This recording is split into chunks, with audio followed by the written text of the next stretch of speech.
This podcast is brought to you by Carvana. Got a car to sell but no time to waste? Hop on to Carvana.com to get a real offer for your car in seconds. All you have to do is enter your license plate, answer a few quick questions, and if you accept the offer, Carvana will pay you as soon as you hand the keys over. They even offer same-day pickup in many cities. Save your time, score some cash, and sell your car the convenient way to Carvana. Pickup times vary. Fees may apply. Well, we were not prepared for this. The venue is full. However, the mission is bigger than the room. You can still join us. Due to the incredible uptake, our Responding to the Rebirth conference will now be live streamed. Book your online pass now at rebirthconference.net. You may not be in the room, but you can still be part of the response from anywhere in the world on Saturday, the 22nd of November. On the live stream, you'll get full access to all keynote sessions, panels and interviews with guests including John Lennox, Paul Kingsnorth, Elizabeth Oldfield and Al Gordon. You can take part in the Q&A. You'll get to take home recordings of all of the sessions and get a front row seat to what God is doing. A rebirth is happening. Let's respond together wherever we are. Book your live stream pass at rebirthconference.net. Are you trying to say that the Spirit of Allah and the Word of Allah does not worthy of worship? It's Sunday, the 25th of July 2021, on a rainy afternoon at Speaker's Corner in Hyde Park, London, and Christian evangelist Hatun Tash is surrounded by a crowd as she speaks on camera to a Muslim convert. But the Spirit... What's going on? Hold on. What happened?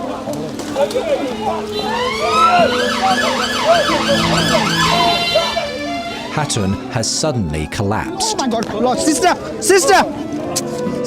Shit! God, Lord Jesus Christ. Yeah, somebody needs to call the ambulance. Out of the confusion, it emerges that Hatun has been stabbed, slashed across the face and hand by an unknown assailant. Sunday, a woman was slashed in the face at Speaker's Corner in Hyde Park in London. Hatun Tash, an ex-Muslim turned Christian, was wearing a Charlie Hebdo t-shirt at the time of the attack. This is GB News reporting on the incident. Yeah, counter-terrorism officers are investigating the incident, but no arrests have been made so far. The assault is not being treated as terrorism-related at this time, but there has been much speculation about the motives of the attack. Hatun Tash was a well-known figure at Speaker's Corner, an area of Hyde Park famous for its commitment to freedom of speech. Sundays frequently feature robust debates between Christians and Muslims. Scuffles are not uncommon, and Hatun had been beaten and punched before. She has been attacked on several occasions and aggressively abused over the past year or so. I was just arriving to Speaker's Corner from the right-hand entrance, and then I've seen the attacker running away. And I was trying to stop him. I moved myself onto his way, and he ran around me. This is popular YouTuber and evangelist David Wood picking up on the story. Hatun has been repeatedly attacked for preaching the gospel and for exposing Muhammad. She's usually attacked off camera, but occasionally while cameras are rolling. Hatun was hit in the face several months ago for showing people Muhammad cartoons. Fast forward to today, Hatun was stabbed multiple times in the name of Allah. She was wearing a Charlie Hebdo shirt. Shortly after she was repeatedly stabbed in the name of Allah, Hatun passed out. Then she got back up and started preaching to Muslims. Essentials for you to remember, dear Muslim people. Dear Muslim people, Lord Jesus doesn't need me. I spoke to Hatun about the ordeal and what she remembers of it. I don't remember much after that. I saw the clips, like I am kind of walking forward, like I felt, I guess, someone was like trying to hug me. I'm not that physical. I was just kind of pushing myself away. And then I remember feeling this hot thing was like dropping from my face and then my hand. And then I kind of put together, I'm bleeding, and I can't kind of stand for if blood is running stuff. Yeah, that was like one of the Sundays of Speaker's Corner. So I got stopped by a gentleman who I never met, and who is still out there on the streets. To date, Hatun's attacker has never been found, but the knife attack is only one in a catalogue of incidents. 3, 2, 1, strike, strike, strike. Good evening. He was just minutes away from buying a gun to carry out a terror attack on the streets of London. But Edward Little's plan to shoot dead a Christian preacher was stopped in its tracks.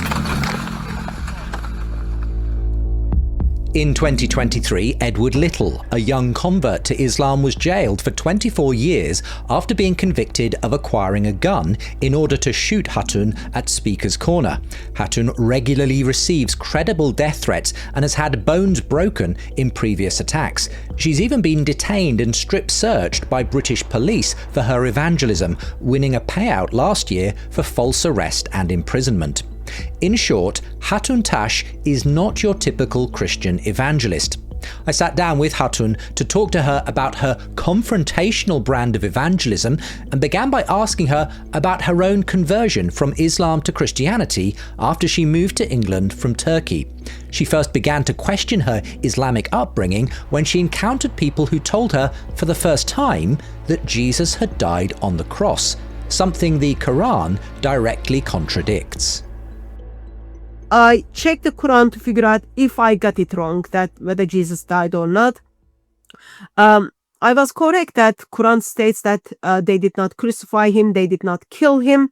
It was appear them to so. And then I was like, okay, I can't take the word of Bible because I know Bible is corrupted. I went to internet and then I searched and then I come across writings where people are discussing resurrection. So it was in the early stages, it was very difficult to find whether Jesus died or not. People are discussing whether resurrection took place or not.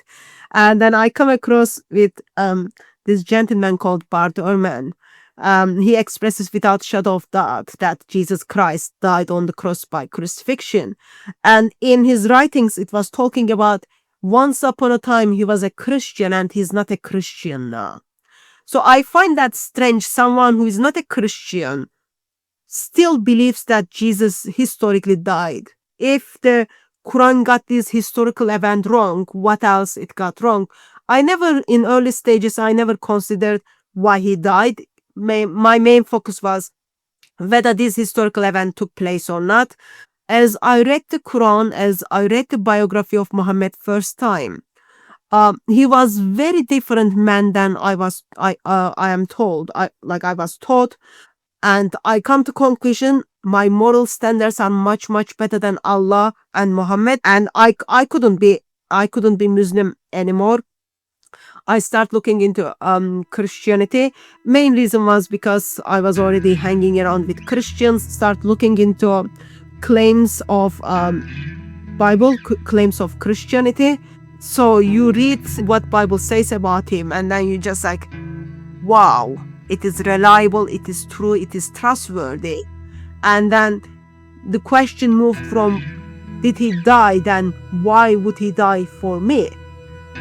Then all you can do is the one who is on the cross opens his arms and then says, I love you from everlasting to everlasting, come to me. All you can do is like get on your knees and then say, Lord, help me, I want to be yours. Having become a Christian, Hatun soon became interested in engaging with Muslims and began by going to their mosques to speak with them. Time went on because I'm this lovely woman who turns up the mosque with like headscarf and a long skirt. They're assuming I'm gonna become a Muslim. And then I just, I need to change this. Like, I'm not going to become a Muslim. I walked out of Islam. This ideology is very dangerous. So I kind of, I need to change the style. And I wasn't able to have like conversations. They would take the leaflets, but it was going nowhere. And then at that stage, I'm kind of learning things at Speaker's Corner, how to answer those questions. And Jay Smith had a debate with Shabir Ali about the preservation of the Quran. Shabir Ali didn't know how to answer the questions. Following week, we turn up the Speaker's Corner and then try to ask the same question Jay Smith was asking Shabir Ali. And then I noticed Muslims are not able to answer the question. So for years, I am the one who is trying to answer their questions, but I just picked up after over a year that they don't know how to answer very basic questions. And then I start picking up from that. Well, from now on, I am the one who is going to develop skill and then ask you a question.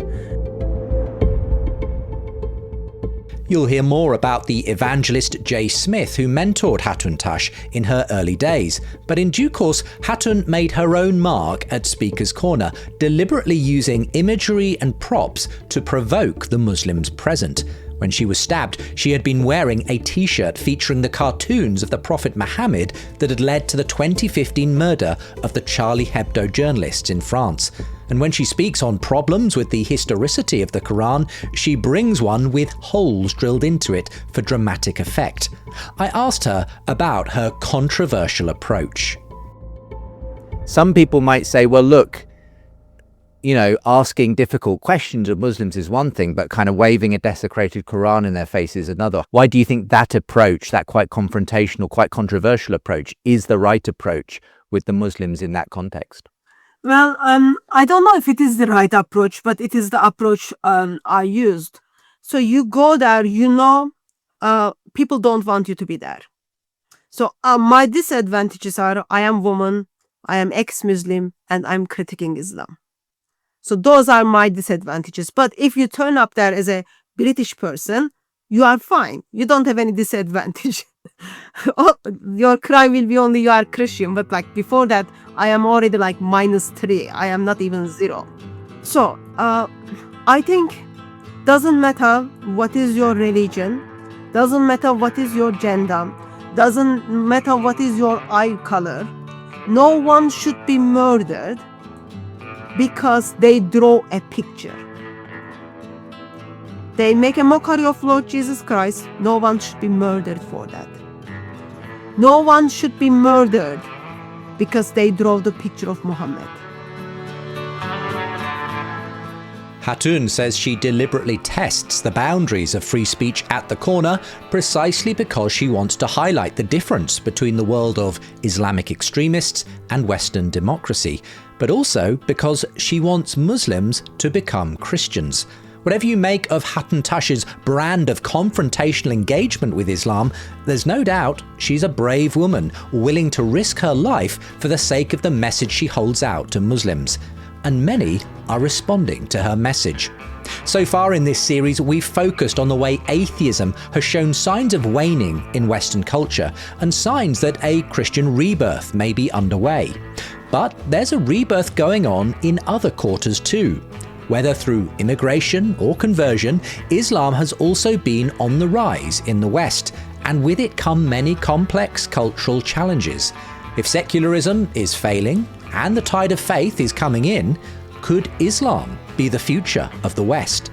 But today, we'll also hear how a new breed of Christian evangelists, through new and sometimes controversial approaches to engaging Muslims, both in person and online, are seeking to turn the tide on Islam and seeing some surprising stories along the way.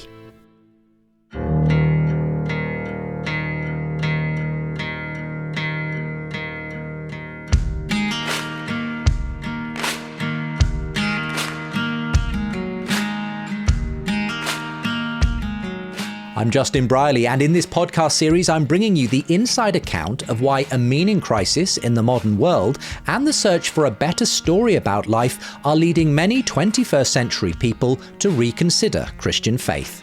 Welcome back to Season 2 of The Surprising Rebirth of Belief in God, Episode 22, Engaging Islam.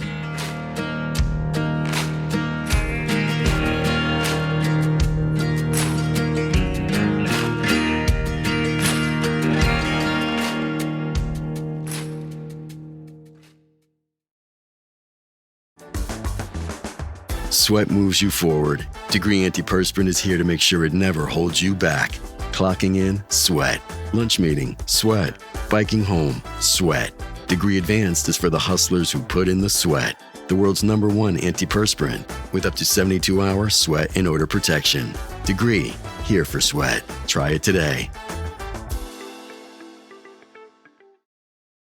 So are you ready to take your shahada? Arabic or English, brother? Bismillah. Arabic or English. Perfect. No worries. I testify. I testify That there's no one worthy of worship. that there's no one worthy to worship Yeah.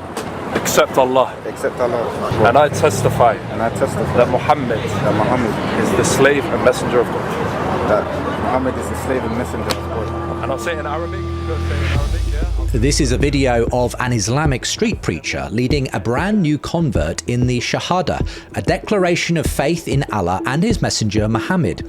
Seeing non-Muslims embrace the faith is the goal of dawah, the Islamic equivalent of Christian evangelism. And there's no shortage of Muslim content creators practicing dawah in online spaces today. From mathematical miracles to scientific miracles, I looked at everything. I looked at the linguistics. Now, the thing really that did it for me was the language. Because after a while, I realized that, you know what? This book, it's not fathomable that this could have been from a human being. When you listen to the Quran, nothing beats it, man. I'm so sorry, man. The Quran, and I believe that's the miracle within itself. There are people that come to Islam just by listening to the Quran. We have the entirety of the Quran in manuscript form from the 1st century of Islam. Millions of people around the world who've memorized the Quran can trace through chain of transmission the recitation of the Quran back to the Prophet Muhammad, peace be upon him. Did I just find another miracle in the Quran? So the center of the earth is made of iron, right? And guess what the center chapter of the Quran is called? The iron. Jesus, peace be upon him, is one of the mighty messengers. Do you not believe that God disgraced this honorable human being by allowing him to be dangled off a cross in a loincloth as a broken man proclaiming, "My Lord, why hast thou forsaken me?" Whether it's on the streets or online, there are more calls to embrace Islam than ever before. As the spiritual tide returns to a largely secular West, it's not unreasonable to assume that many people may be attracted not only to Christianity, but to the certainty and stability of a religion like Islam. Islam has been growing fast in the West. However, the reality is that most of Islam's growth in the West isn't via conversion. It is overwhelmingly through either immigration or birth rates. Muslims have far more children on average than their secular counterparts. Pew Research estimated Europe's Muslim population at 26 million in 2016. Even if there were no further immigration, that figure would rise by 10 million by 2050. With continued immigration patterns, it will be much more. I spoke to Saqib Sheikh, a Muslim academic who works in refugee advocacy, on what role conversion plays in the growth of Islam in the West. Again, it depends on the country. In the US, a large degree of it is immigration. In the UK, I believe it's not quite just that. It's also native-born population that isn't including that. In terms of converts to the religion, as you're probably aware, it's very hard to gather really reliable data on the number of converts. I get all sort of anecdotal reports that this many converts are entering the fold of Islam. It's very hard to verify simply because you don't know where the converts go after a certain while, and it's not really cataloged and put into data in a very cogent way.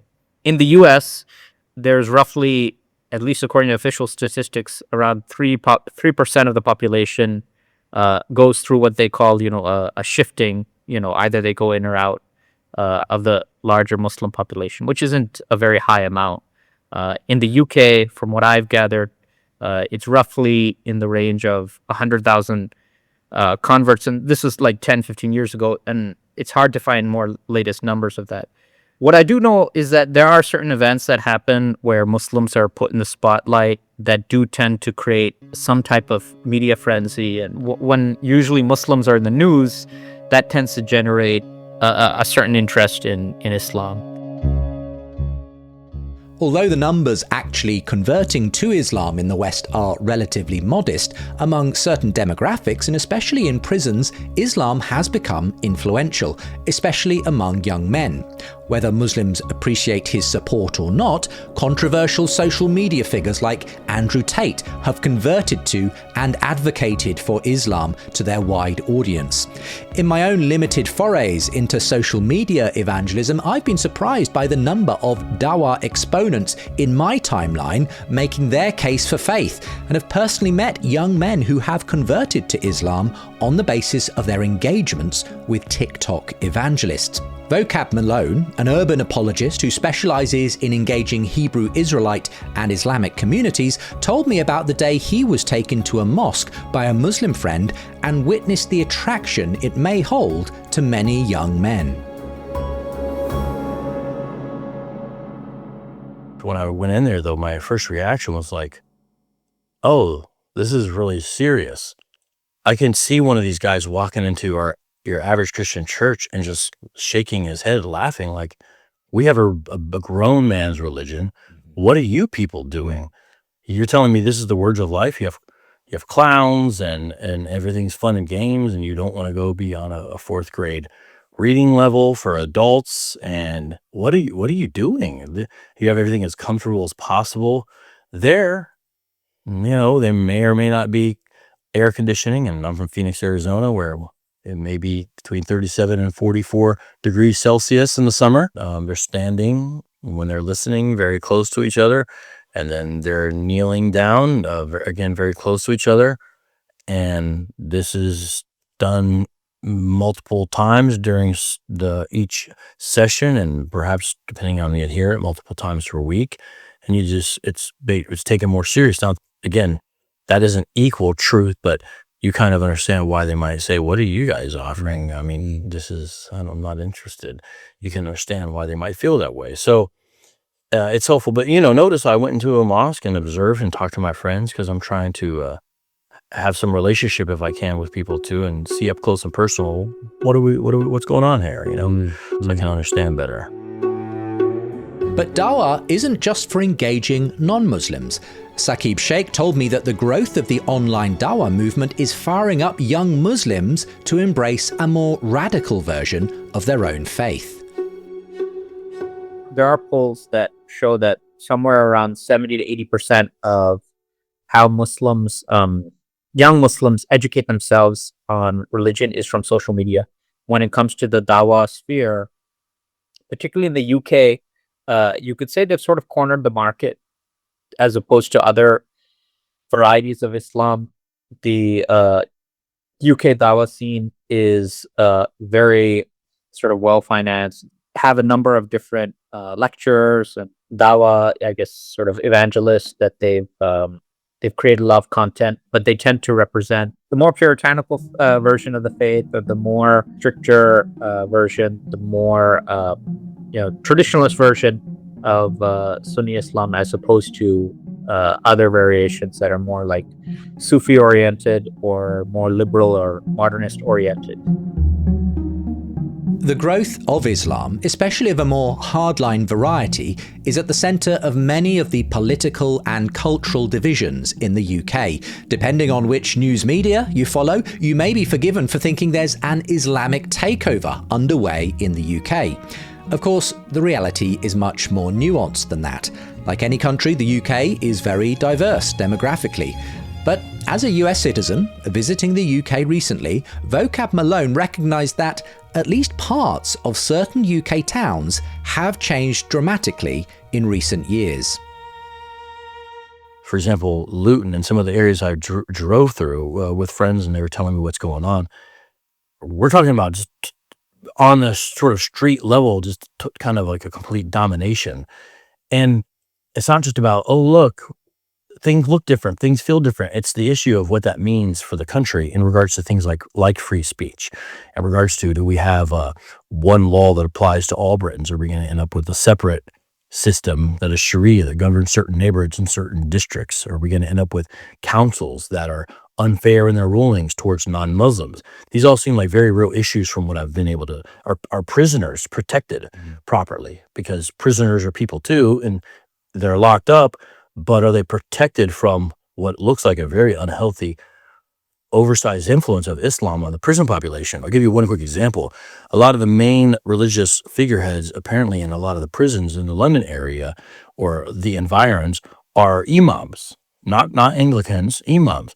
That affects who can come to the prisons and do ministry. And you can have all kinds of ways where it's not an official policy, but it still happens. And some of the guys I know who say they were Christians who came out of prison and I want to go back in, they're having trouble getting blocked in various ways, dragging your feet, as we say, by the imams who are sort of in charge of the spiritual guidance of, I don't know all the terms, but in charge of these things. So you just look in every way, it's like getting slowly chipped away. And I know people bring up immigration. It is important. I hope people realize that's not the only issue at hand. And I think most people do, but it seems like the first thing people go to. But I think people should be able to see there's more going on here. You know? The continued growth of Islam, especially through immigration, is sparking a backlash. The UK riots last summer saw attempted arson on hotels housing immigrants and running battles between white working-class men and Islamic youth. This summer saw many homes displaying the red St George's Cross of the English flag, not in support of a major football tournament, but to signal their political dissatisfaction. The far-right activist Tommy Robinson has been platformed by a variety of mainstream influencers, and his Unite the Kingdom protest in London in September drew hundreds of thousands of protesters. But the reality is that the fears being stoked by Robinson and other far-right activists are not without any foundation. Reports are just coming in of an explosion at Liverpool Street Station here in London. On that Aldgate, I can confirm a bomb damage to train, one carriage completely wiped out, at least 9 people very seriously injured and trapped, 2 confirmed fatalities. On the 7th of July 2005, 4 bombs exploded across London's underground and transportation system, taking 52 lives and injuring many more. These suicide bombers were young, radicalised Muslims. Terror has since visited the streets of other major European cities, including the Charlie Hebdo attacks and the Bataclan massacre in Paris in 2015. This year, in the UK, attention has turned again to the grooming and rape gangs that have been active in towns and cities across the north of England. In Hull, our investigation into several victims of a predominantly Asian grooming gang led to Humberside Police reopening the investigation. That room, that flat, took my childhood from me. I think I was raped by around 150 men over the 3-year period. In Glasgow, we met victim Tony Louise, who says she was abused from the age of 12. When I went to the police, one of the police officers turned out to me and went, "You've got a very active imagination for a wee girl, haven't you?" In more than a dozen regions where we explored the problem, a common theme was inaction and a failure to prosecute. In response to concerns of a failure to identify and prosecute because of the racial and religious makeup of the perpetrators, a new inquiry into the rape gangs has been commissioned. Ridvan Aydemir is a deconvert from Islam who's grown a large following online as the Apostate Prophet, critiquing the Quran and its teachings. He details some of the key findings of the recent Casey report that prompted the fresh inquiry. There's a clear evidence of overrepresentation among suspects of Asian and Pakistani heritage men. Examples of organizations avoiding the topic altogether for fear of appearing racist or raising community tensions. And then there are lots of mentions of authorities avoiding trying to put down the background and ethnicity and religion of the people because of fears of raising Islamophobia and things like that. But there is a clear, renewed acknowledgement, which we need to talk about, which is that there is a very, very, very high percentage, a disproportionate amount of people of Muslim cultures among grooming and rape gang perpetrators, while the victims are generally non-Muslim and white. There is, of course, the question whether this is Islamically allowed or not. I would say, I will be very fair and honest about this. Strictly religiously, scripturally, morally seen, it would not be permissible normally for a regular Muslim to engage in taking a girl without marital relations and having intercourse with her or using her for business or for abuse or whatever it is. There is, however, a different component to this, which is what contributes to mostly people of Muslim origin engaging in this kind of stuff, which is that Muslims are repeatedly taught it is us against them. We're not supposed to befriend them. We're supposed to convert them or subjugate them and be superior over them. This is the Islamic way. Aydemir believes that the culture that allowed the rape gangs to flourish is tied to Islamic teaching around the veiling of Muslim versus non-Muslim women. Islamic tradition from the very beginning is that the veiling of Muslim women was instructed by Allah in order to separate them from those women who are disbelievers or who are prostitutes and slaves. So the idea here is very clear. A veiled woman is a faithful and chaste Muslim woman. An unveiled woman, so one who doesn't wear a full cover, is a disbeliever, a slave, or a prostitute. And they just get harassed. That's just how it goes. So this is the attitude. It is because of this, also because of this culture, it is ingrained and generally considered almost culturally acceptable to harass non-Muslim women and to use them. You have the subjugation of women. You have their use as sex slaves, and then you have the discriminatory view of considering Muslim women as pious women while the others are prostitutes. Combine all of these things together, and you get the results that we have with grooming gangs in the UK. Whatever the culture behind the rape gangs, most British Muslims are law-abiding citizens. Saqib Sheikh says that rape gangs, terrorist attacks, and extremism are a sad exception to the norm. I still see them as extremes, mainly because one is just frequency. I mean, it's not like that's happening every day. Like Charlie Hebdo was an ISIS attack, for example, right? ISIS has been largely cut down to size, and 7/7 was Al-Qaeda. Now, it's not to say that these groups don't still exist. I mean, they still exist to a certain extent, but many of these groups are in a more diminished form now. Having said that, it's important to also define terms, like what we mean by when we say extremism. When I hear critics say that, sometimes they use it to refer to direct cases of violence, which of course are just completely unacceptable and have to be condemned and condoned. But in other cases, it's usually referred to socially conservative positions or perspectives on law and democracy and women's rights that would be outside of Western norms. So that and that could also be framed as extreme. But it's important to make that distinction. That you could have conservative communities that have illiberal views, for example, that are outside of the mainstream, but they're not inherently violent, and that making that link is also somewhat of a jump. That conflation shouldn't happen because it is sort of sloppy thinking and it's sloppy characterization. Saqib Sheikh.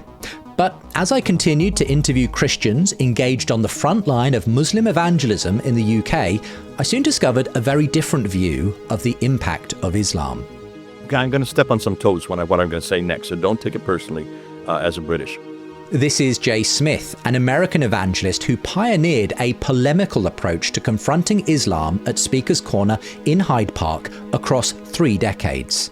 You in Britain have acquiesced to Islam more so than any other country. I'm sorry.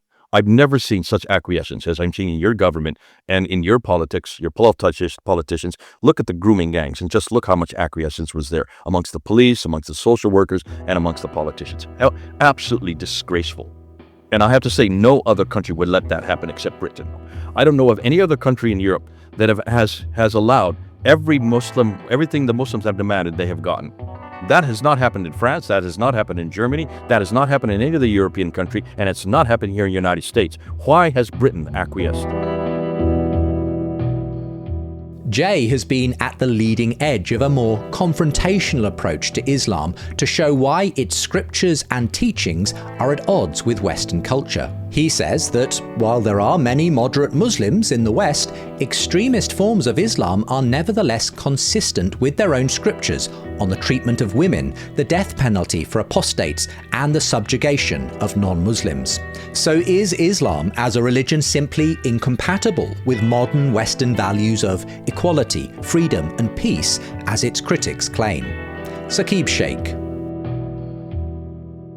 I would say the question is more about people than the religion. Are Muslims incompatible with Western civilization? I think the primary concern is, are they good, productive citizens, of the country? Generally, that should be the concern. Are Muslims able to provide social, cultural value and be part of this larger whole? If they can, and it while still retaining their religious identity and being conservative Muslims, then I don't see that as necessarily a concern. At least in the U.S., they're, like I mentioned, they're very upwardly mobile. They are contributing in terms of per capita income. They're, at least the community I'm from, the Pakistani American community, is one of the top earning communities. By and large, I mean, they're law-abiding citizens of the state. I mean, that really is the main concern. I see Muslims more when it comes to this right-wing response as sort of the tip of the spear. The wider sort of issue is they want to be immigration restrictionist or even further than that. But it makes it's easier to use Muslims as a target because they've historically been demonized. So there's a level of desensitization to them, being subjected to this type of characterization. There's no point denying that.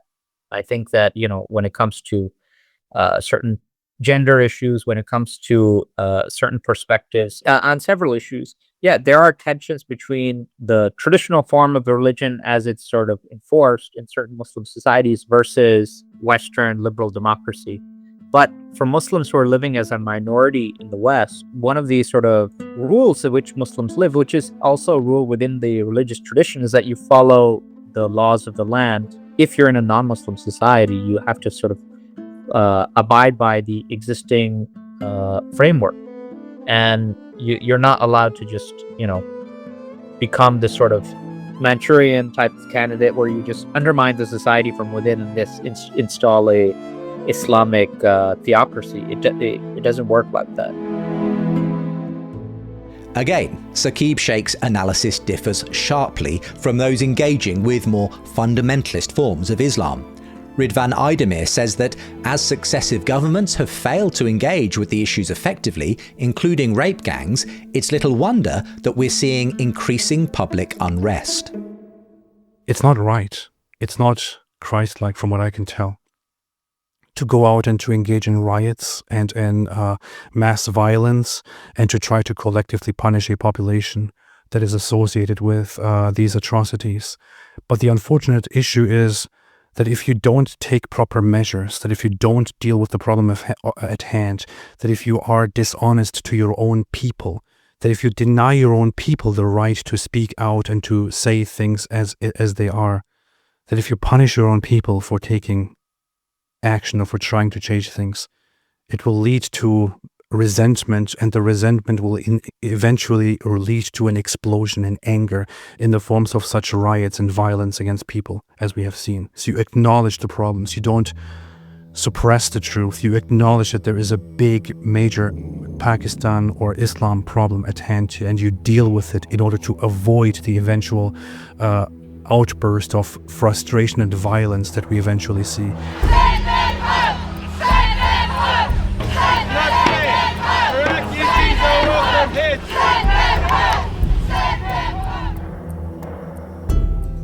As protests and unrest over immigration and the loss of British identity continue to mount alongside the growth of far-right political movements at home and abroad, I asked Saqib Sheikh why things have changed in recent years. The last decade has seen the similar rise of a nativism, a sort of revanchism, a type of anti-immigrant sentiment, right? Which Is it new? I mean, since 9/11, that has been vogue in many mainstream Western institutional discourses. But I would say that there is a difference because post 9/11, in the US especially, but also to a certain degree in the UK, Muslims were sort of characterized in a very stereotypical fashion as a sort of outward threat that originated from these far-flung lands in the Middle East, etc. Whereas now, I think the framing tends to be more along the lines of a Western identity crisis. It's sort of bunched up with many issues of birth rate decline, deindustrialization, economic anxiety, and then Muslims get sort of portrayed to be a sort of scapegoat. Now, having said all that, I do think there is legitimate criticism about the way multiculturalism has been handled, the way migration has been handled in many of these Western countries, because I was seeing news reports about concerns of riots happening this summer as well. And it's almost being portrayed as if it's a seasonal thing, which is quite concerning. And it does tell that certain attitudes are hardening. And I'm not saying that in the UK it is considered acceptable to have these right-wing mobs, but many of the concerns they're sharing have filtered into the wider political discourse and just cultural discourse. And I think that's problematic. In preparing for today's episode, I've interviewed a number of evangelists at the front line of engaging Islam. But I'm aware that their efforts to convert Muslims by critiquing Islam may be seen as allied with the interests of far-right groups who promote hatred towards immigrants. I asked Hatun Tash, an immigrant herself from Turkey, for her response. So, I am immigrant, but when I came to England, I knew life is in England different. That they have different laws and regulations I need to follow. Maybe like 5 or 6 years ago, I would say I saw the coming of immigrants in Britain as opportunity to preach the gospel. But right now, I don't see that because we are just like turning blind eye and we don't want to confront the ideology of Islam. Confronting ideology of Islam does not mean you hate Muslims. I love them enough to get out of my bed and then go and tell them their ideology is false and Jesus Christ is king. I completely agree with you. Bible doesn't give me any right to hate anyone. Bible doesn't give me any right, but I love them enough to tell them they are following false religion, they are following false ideology. I love them enough to call the police and then say there is a kid who is being kidnapped by this person. I love them enough to love my neighbor. Love by default protects. I love my neighbors. I love Muslims, and I do like some of them like really, really not very nice. But I do pray daily that Lord helps me to love them. If I don't love them, I'm just like, okay, I need a break from you until my heart changes towards you. It is very practically very difficult to love people who want to murder you, who comes after your loved ones. It is practically very difficult. So what you do is, Lord, I know you love them. I know you don't want them to perish. I know you want them to end up in the bosom of your Father. Please help me to love them. And the Lord does his part. Hatun Tash and her fellow evangelists are not the only Christian voices engaging Islam, however. Whether at Speaker's Corner or online, some hardline voices are advocating for some form of Christian nationalism to counter Islam and even expel Muslims from the UK.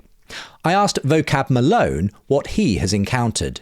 There are some people who think the only hope for Britain is sort of a ecumenical Christian theocracy type government, where you have like Eastern Orthodox, Roman Catholics, Protestants, and everyone between sort of coalesce around sort of a unified idea of what it means to be a Briton and have a government that reflects those values. And then other people say, no, we can't do that. And then the response is kind of like, well, either they're going to be in charge or we're going to be in charge. That's what's going to happen. I will be honest, I do sense a sense of desperation, and maybe urgency is a better word, a real sense of urgency that I think is warranted. But when you're in that mode, you might do things or opt for options you would not have previously considered. And so that's what I see happening. a simple answer to all that, I don't immediately have, but I do see optimism on the horizon. Like just looking at Speaker's Corner, more and more Christians have valid answers to the claims on the ground. More and more Christians sort of get legitimate victories about these points and discussions there. There are slowly, still not enough, Christians waking up to the fact, hey, we need to learn how to reach out to Muslims. And then on the political side, there are people who are realizing there might be some issues at hand, and it could have real consequences for the faithful church in regards to things like even open-air evangelism. Whether you like that or not, do you want it to be a place where that's not allowed, and yet the call to prayer can be heard in your neighborhood, for example, is very real consideration. So I understand why people are trying to go this way, and it's a very difficult thing. And last thing I can tell you, when I meet Muslims, I've had a number say to me in friendly conversation, Britain's done for. It's just a matter of time. We're just watching it play out. Like, this will be a Muslim country. You can get this in regular conversation with more serious Muslims when you talk to them. And so their thing is to us, like, the Christians shouldn't be against us because we stand against the same vapid, valueless, secular Europe. So when we're in power, we're going to treat the Christians fair. So why are we on the opposite sides here? I've had Muslims basically say that to me in London. Jay Smith told me that he stands strongly against any form of Christian nationalism or far-right rhetoric against immigrants. I must make sure that what we're saying always is about Jesus Christ. Therefore, in every time that I speak to a Muslim, we have to end with the gospel so that we don't get into this Christian nationalism. I don't want Christian nationalism. There are some in our group that do. And I said, okay, when you do that, you're not with me. Don't do it when we're next to each other. Because we must make sure that what we're doing is bringing people home to Christ, not bringing home into a muscular Christianity that the people you're referring, the far right are referring to.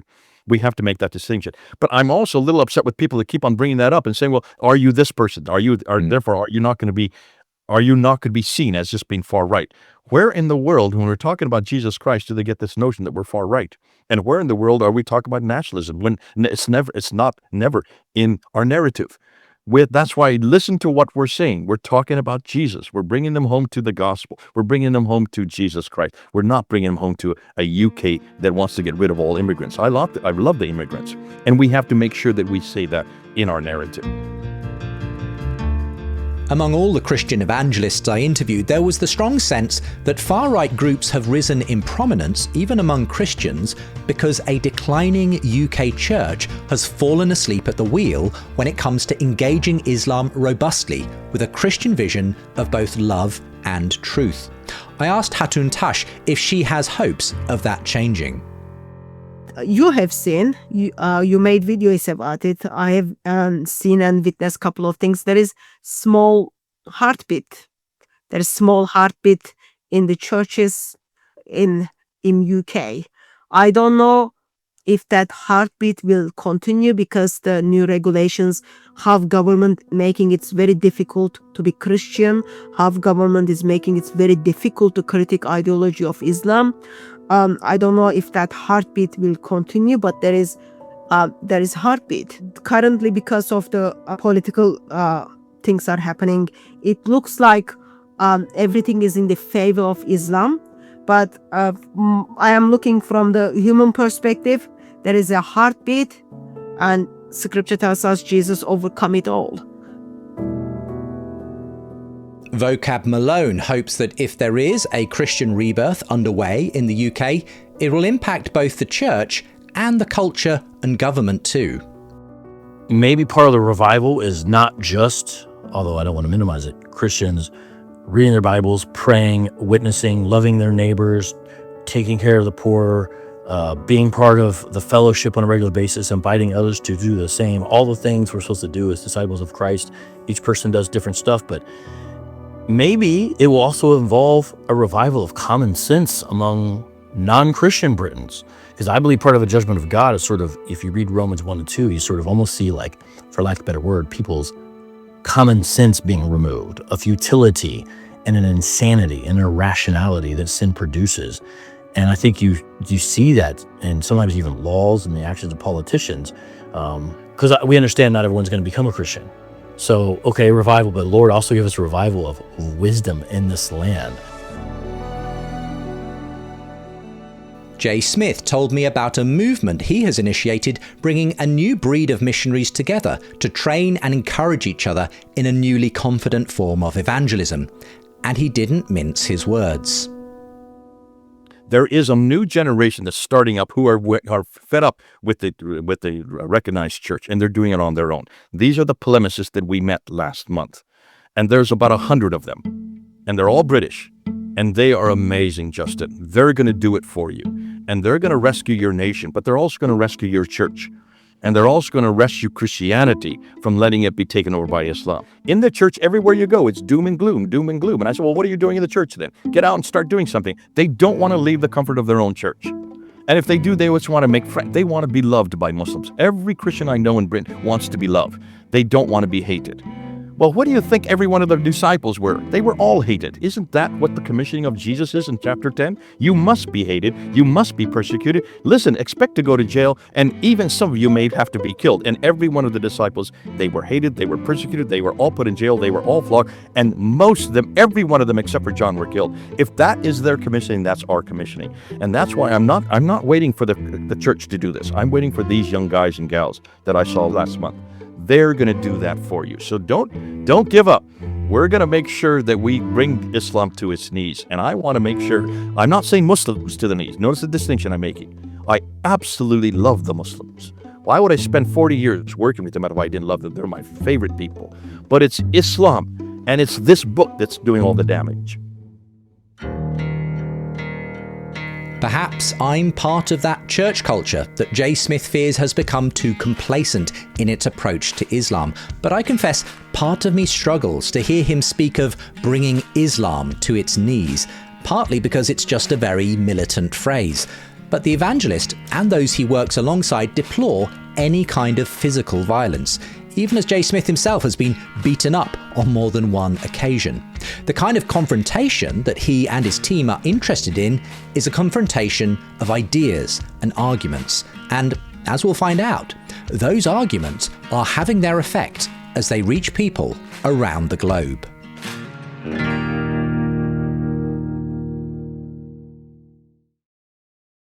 Hi friends, I recently received this review of the podcast from Laszlo, who wrote, "What a great collection of interviews this is. Great job." And a recent convert also left a review saying, "It's taken me 50 years to find God. Better late than never." If you're enjoying this series and you'd like to help me reach even more people with thinking faith, please consider supporting this show. Silver supporters get early access to episodes and bonus content. Gold supporters also get signed books and a monthly catch-up with me. The links to support are with the show notes, or visit justinbrierley.com.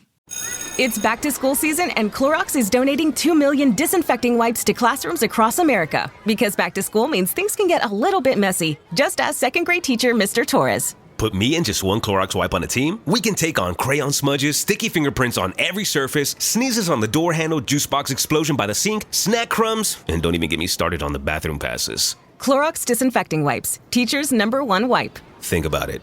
Bathroom passes. Clean feels good. Based on unit sales data. This episode is brought to you by LifeLock. When you visit the doctor, you probably hand over your insurance, your ID, and contact details. It's just one of the many places that has your personal info. And if any of them accidentally expose it, you could be at risk for identity theft. LifeLock monitors millions of data points a second. If you become a victim, they'll fix it, guaranteed, or your money back. Save up to 40% your first year at lifelock.com/podcast. Terms apply.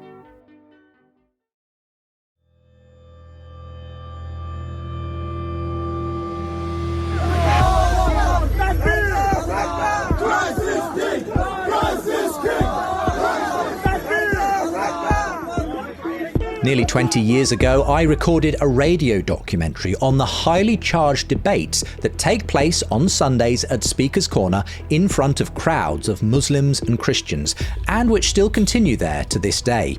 There are a cast of well-known characters on both sides whose online profile make them well known to the crowds who gather in what sometimes feels more like theatre than a debate. Where is Muhammad hijab?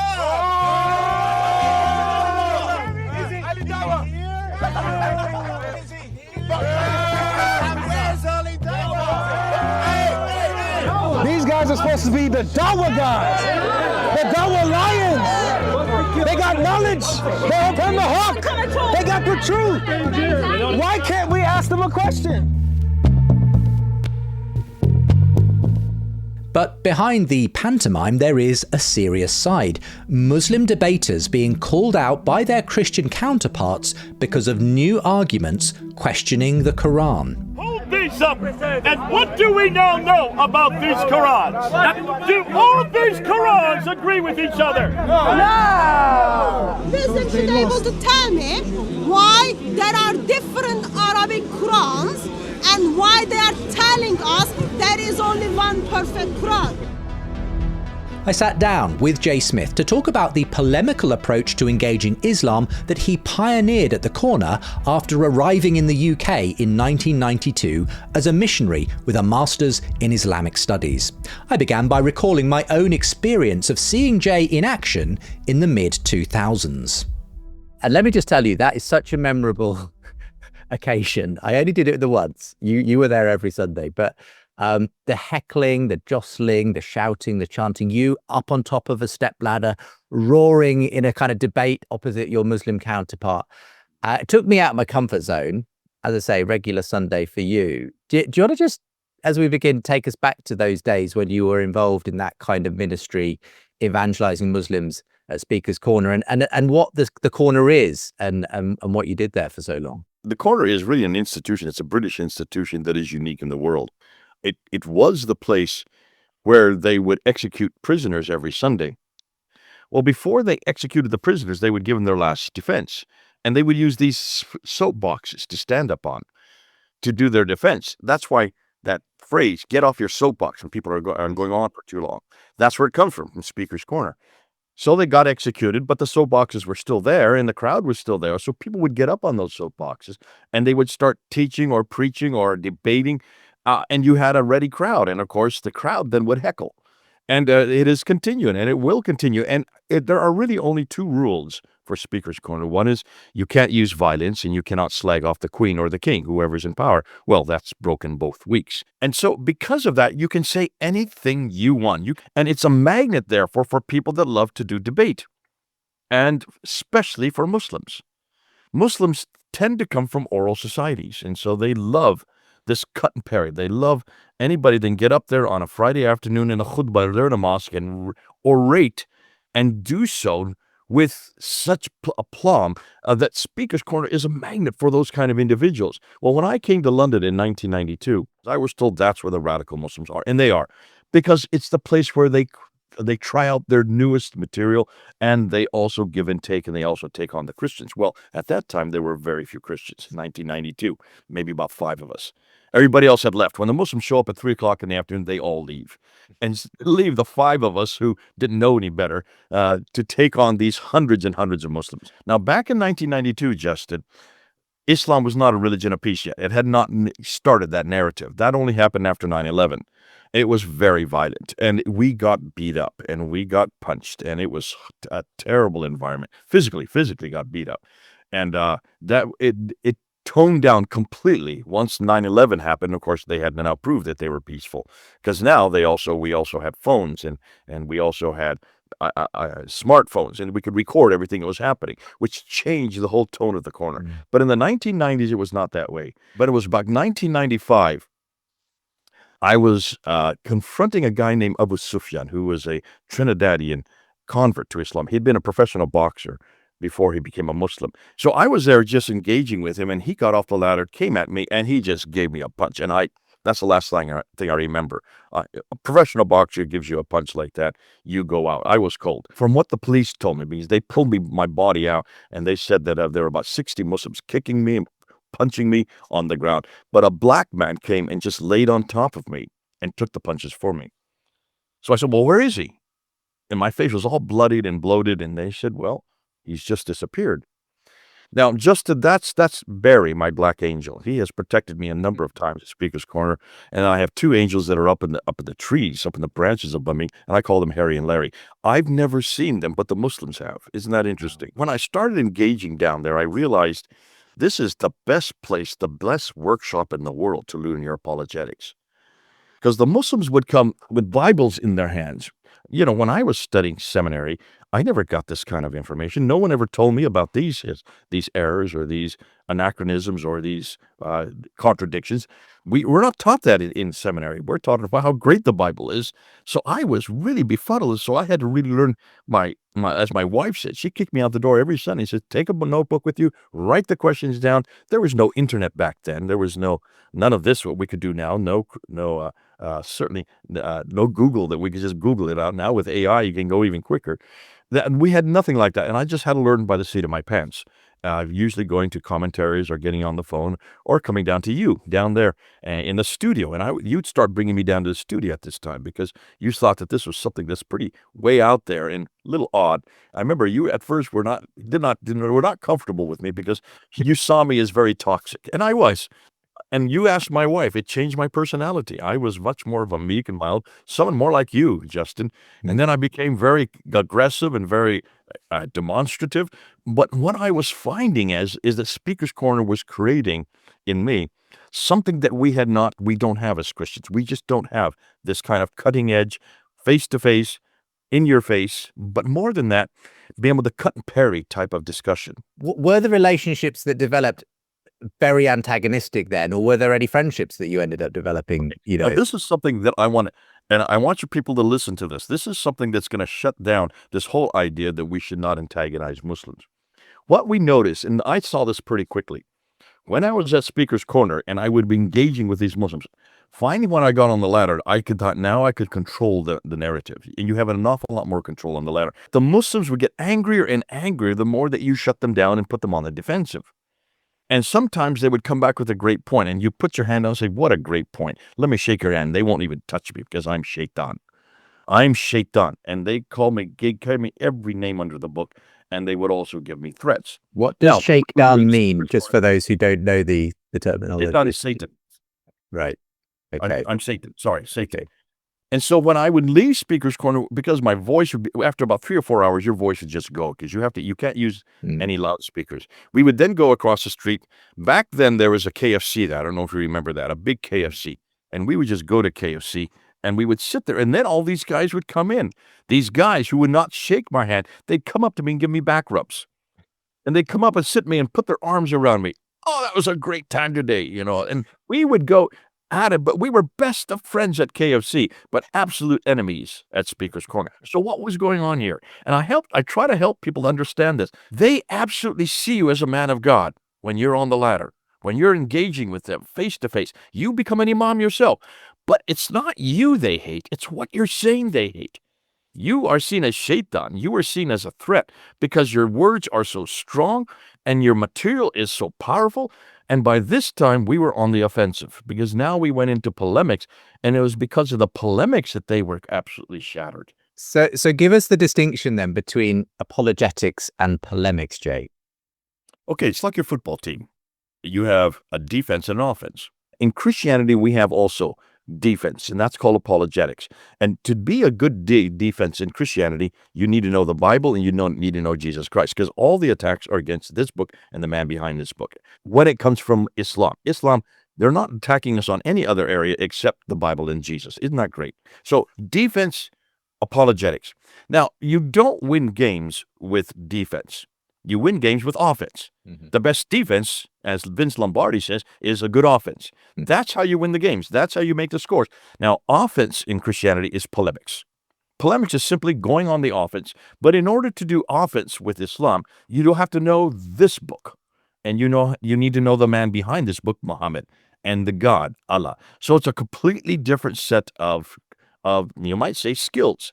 For this book, know Jesus and the Bible. For this book, know Muhammad and Allah and the Quran. Well, Speaker's Corner is the best place to learn your polemics because you get peer-reviewed immediately within seconds. You don't have to wait about putting out a book or sticking out an article and then waiting 6 months to 2 years for someone to respond to it. You get it within seconds. So you know exactly what's weak, what's strong, what's really gaining ground. And also you learn what their responses are immediately so that you can then make sure that the next week you have a better offense. Nowadays, Jay Smith rarely appears at the corner, having returned to the USA, but he has mentored a whole generation of young evangelists to continue the work. Vocab Malone visited the corner on a Sunday this summer and told me how it now operates. I think it used to be more like, okay, there's a lot of sort of action centered on Jay because he's one of the few Christians who could kind of take on the Muslims in the rhetoric and the debate and in the voice even. Now, there's sort of a whole slew of young Jay Smiths. They have different styles and different techniques and different vibes and all that. So you get less ladder to ladder where everything's the focus, and you get more sort of circle to circle. A large circle, and who's in the middle? Oh, that's Bob debating Adnan Rashid. Oh, you get another circle. Oh, who's that? That's Ali Dawa. Who's he talking about? Oh, he's talking to Chris. Oh, here's another circle. Who's in that circle? That's Muhammad Hijab talking to Hatun. Now, some of these are sort of outdated references because the cast of characters about who's frequent and regularly fluctuates and shifts as you come to learn. But the regulars know who's who, and they'll even say, oh, that guy believes this guy believes that. Don't talk to him. Talk to him. That type of thing. Or to talk to him, watch out. That kind of thing. Nowadays, far more people watch what happens at Speaker's Corner on YouTube than in person at Hyde Park. Some of the key characters, such as David Wood, have grown large followings online and regularly post videos with eye-catching and controversial claims against Islam, on the treatment of women, the killing of apostates, and whether Muhammad even took a child bride.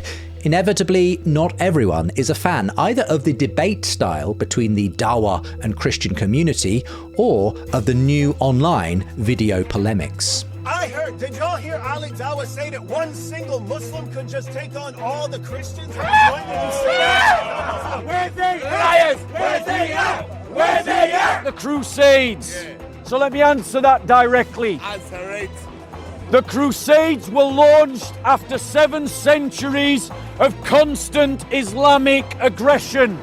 If you look just at the Quran, you will get the indication that you can have sexual intercourse with a 5-year-old. Do you agree with child marriage? Yes. Do you agree with I'm child not marriage? I'm not going to deny it. Do you agree with child marriage? Yes! Right. That is the problem. As a Muslim, I'm concerned, my primary critique among the people in the UK Dawa scene is how do you represent Islam and Muslim? Saqib Sheikh.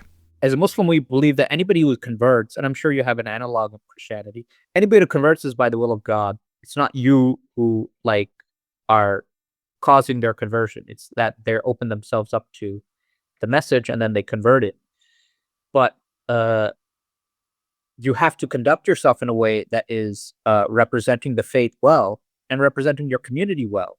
And oftentimes I feel they fall below that mark, which is unfortunate. And also the same thing happens in the Christian evangelical space, where I think they've fallen prisoner to these online algorithms and trying to, to a certain degree, it's audience capture. So it becomes a cycle where they do really sort of sardonic, mocking piece on Islam, and it attracts the people who like that type of humor, who may not even be that Christian themselves, but just don't really like Islam. And then you're going to end up creating more videos for that type of audience, even if you don't really need to. So you've just created a vicious cycle, I think. And you're going down to lowest denominator. And to me, it's not a good representation of Christianity. While Saqib Sheikh is concerned at how the online space is shaping debate, Vocab Malone says it's given a new confidence to a formerly underappreciated set of evangelists who are now growing in number. The internet has been a massive, massive part of this.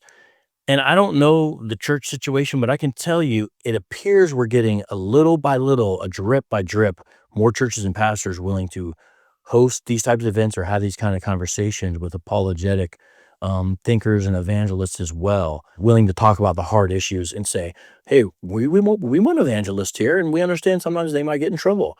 And if they get in trouble for being faithful, we're not going to turn our back to them just because it was considered rude in some segments of society. At the one conference I was involved with last year, we had about double attendance. Now, it's still a rather small gathering, but doubling in attendance is quite a serious feat for an apologetics conference. So you see little things like that and you're saying, okay. And you're meeting younger and younger guys and gals all the time too. As a new generation of evangelists have begun confronting Islam with a new set of tactics, so a new set of arguments have also emerged. Arguments that evangelists like Hatun Tash and J. Smith say have been game changers in the world of polemics and evangelism. A key moment occurred during the 2020 lockdown when a well-known Muslim from Speaker's Corner, Mohammed Hijab, went live with a Zoom interview with a highly respected Islamic scholar. Again, this is you asked me some very honest questions. It's the first time I'm saying these things. This is Dr. Yasir Qadhi, Dean of the Islamic Seminary of America, answering a question on whether the Quran that Muslims hold today has always remained the same. Many people are aware who listen to my lectures that I've mentioned the crises that happened to me at Yale.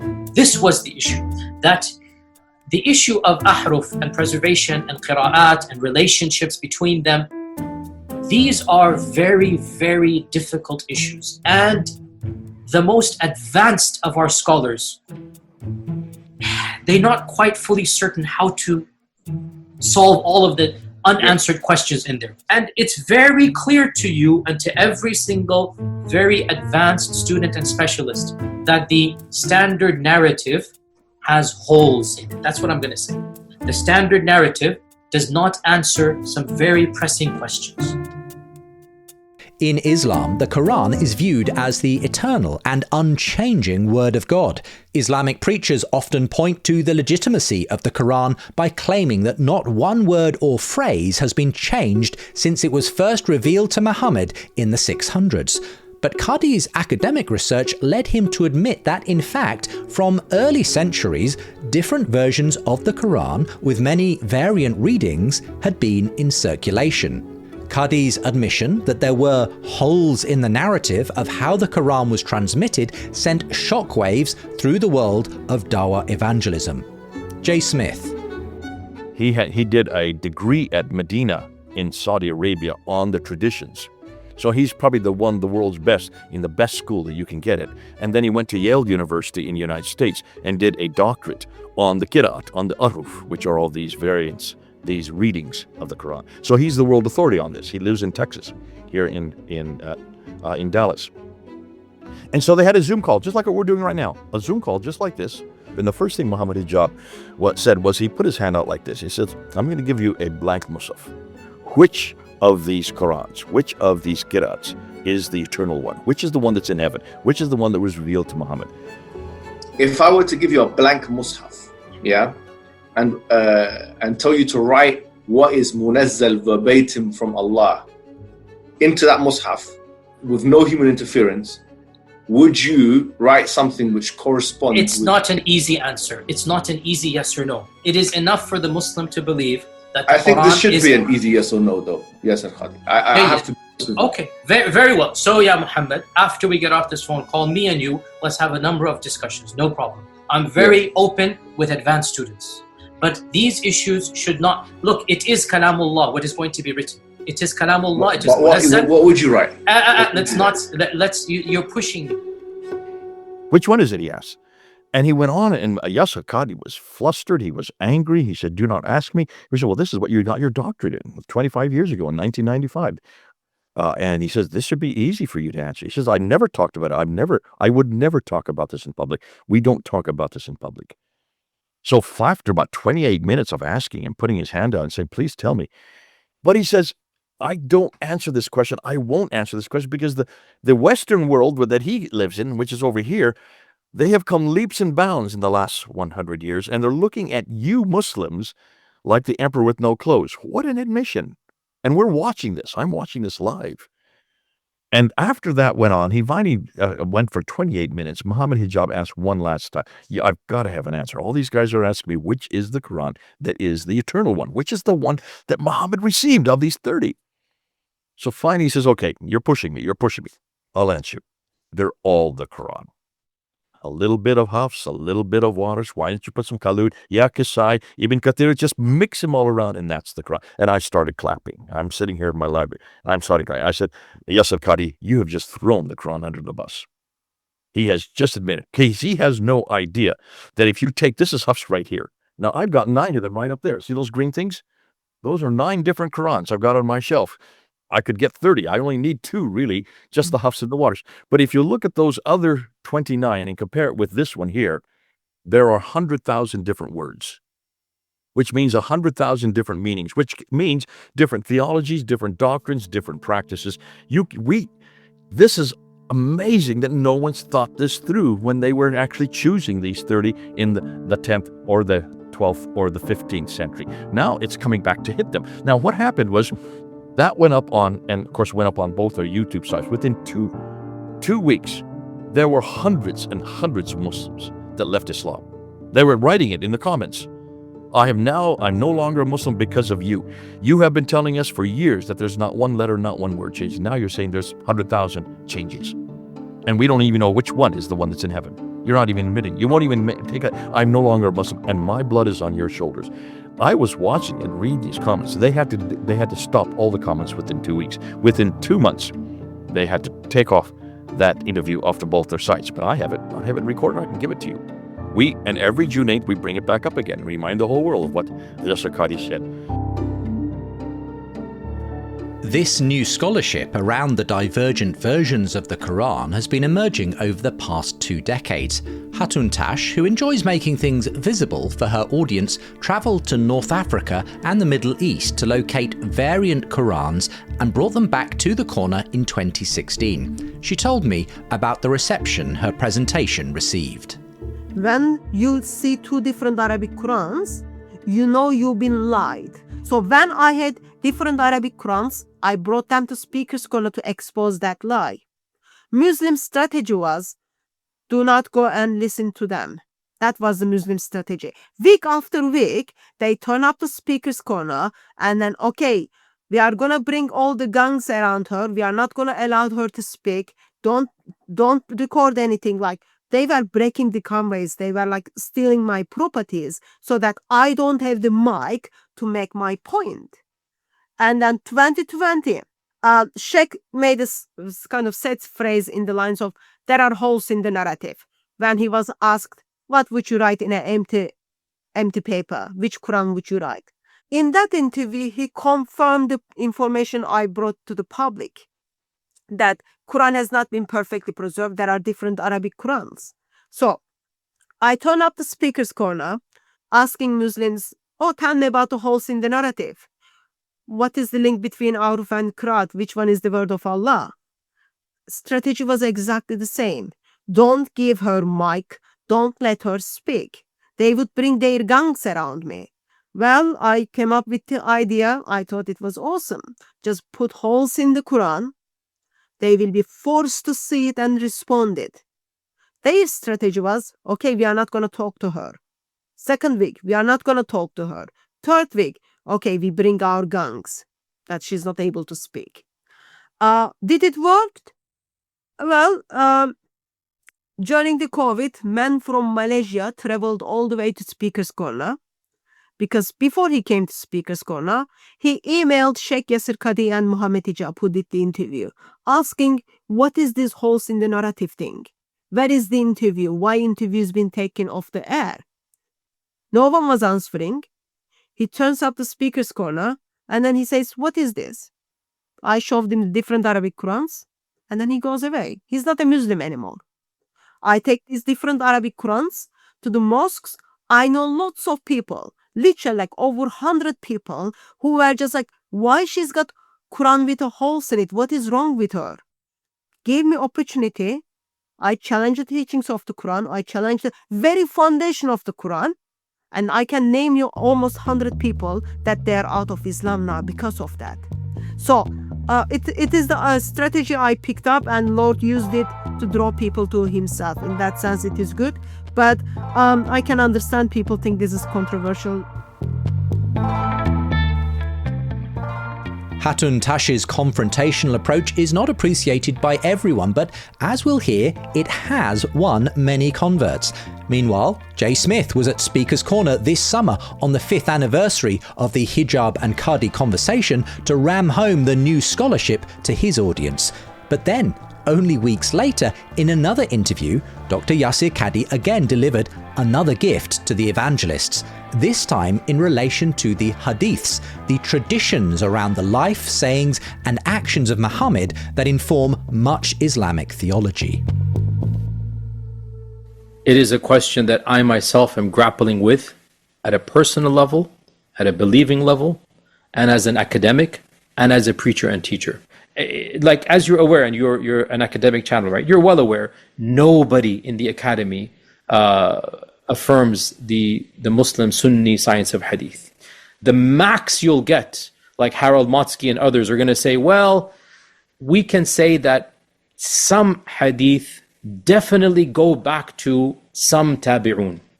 Mm-hmm. You know, that's like the max you can say. As for definitively stating that the hadith go back to the Prophet ﷺ, at this stage of my life, I will have to say this is what I say as a believer, not as an academic. New academic research has again shown that many of the traditions associated with Muhammad began to appear for the first time hundreds of years after the life of the Prophet, calling into question not just his sayings, but arguably his very existence. For Jay Smith and his team, Yasir Qadhi's interview was further confirmation of the problems they had been identifying with the Hadiths.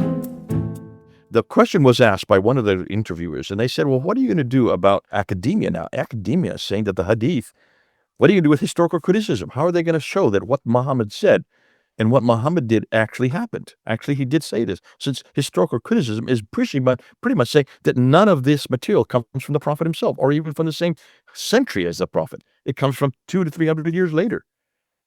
And what are you going to do? And so he had to answer that. And he said, well, this is very tough. This is difficult. And here, I'll quote him. This is exactly what he said. Nobody in the academy or nobody in the academy affirms the Muslim science of hadith. It is considered to be completely discredited. Whoa, what admission. Little did he realize we're watching. He has now thrown the hadith, the traditions, under the bus.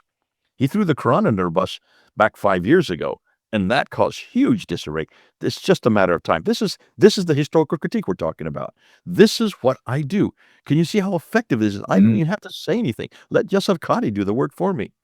Now, this is going to cause thousands to leave Islam. Here's the problem. I don't want them to leave Islam if they're just going to become atheists and humanists. We now need to really up the ante and say, hold on, Muslim, don't leave God. You already have a love for God. I can understand now that you no longer trust Allah. He's not even a name, it's just a title. Why don't you come home to the God who does have a name? Why don't you come back to Yahweh? I can understand now that you can no longer trust your Quran because of what Yasir Qadhi has said. We don't trust it either, but listen, we have a book that has passed every one of those tests. We know exactly where the manuscripts are. We know how many they are. We even know where the differences are. We even admit it. We're very transparent about it. Why don't you come back to a bigger and better book? And listen, the Issa that you are rejecting, don't reject Issa. Come on back to Yeshua.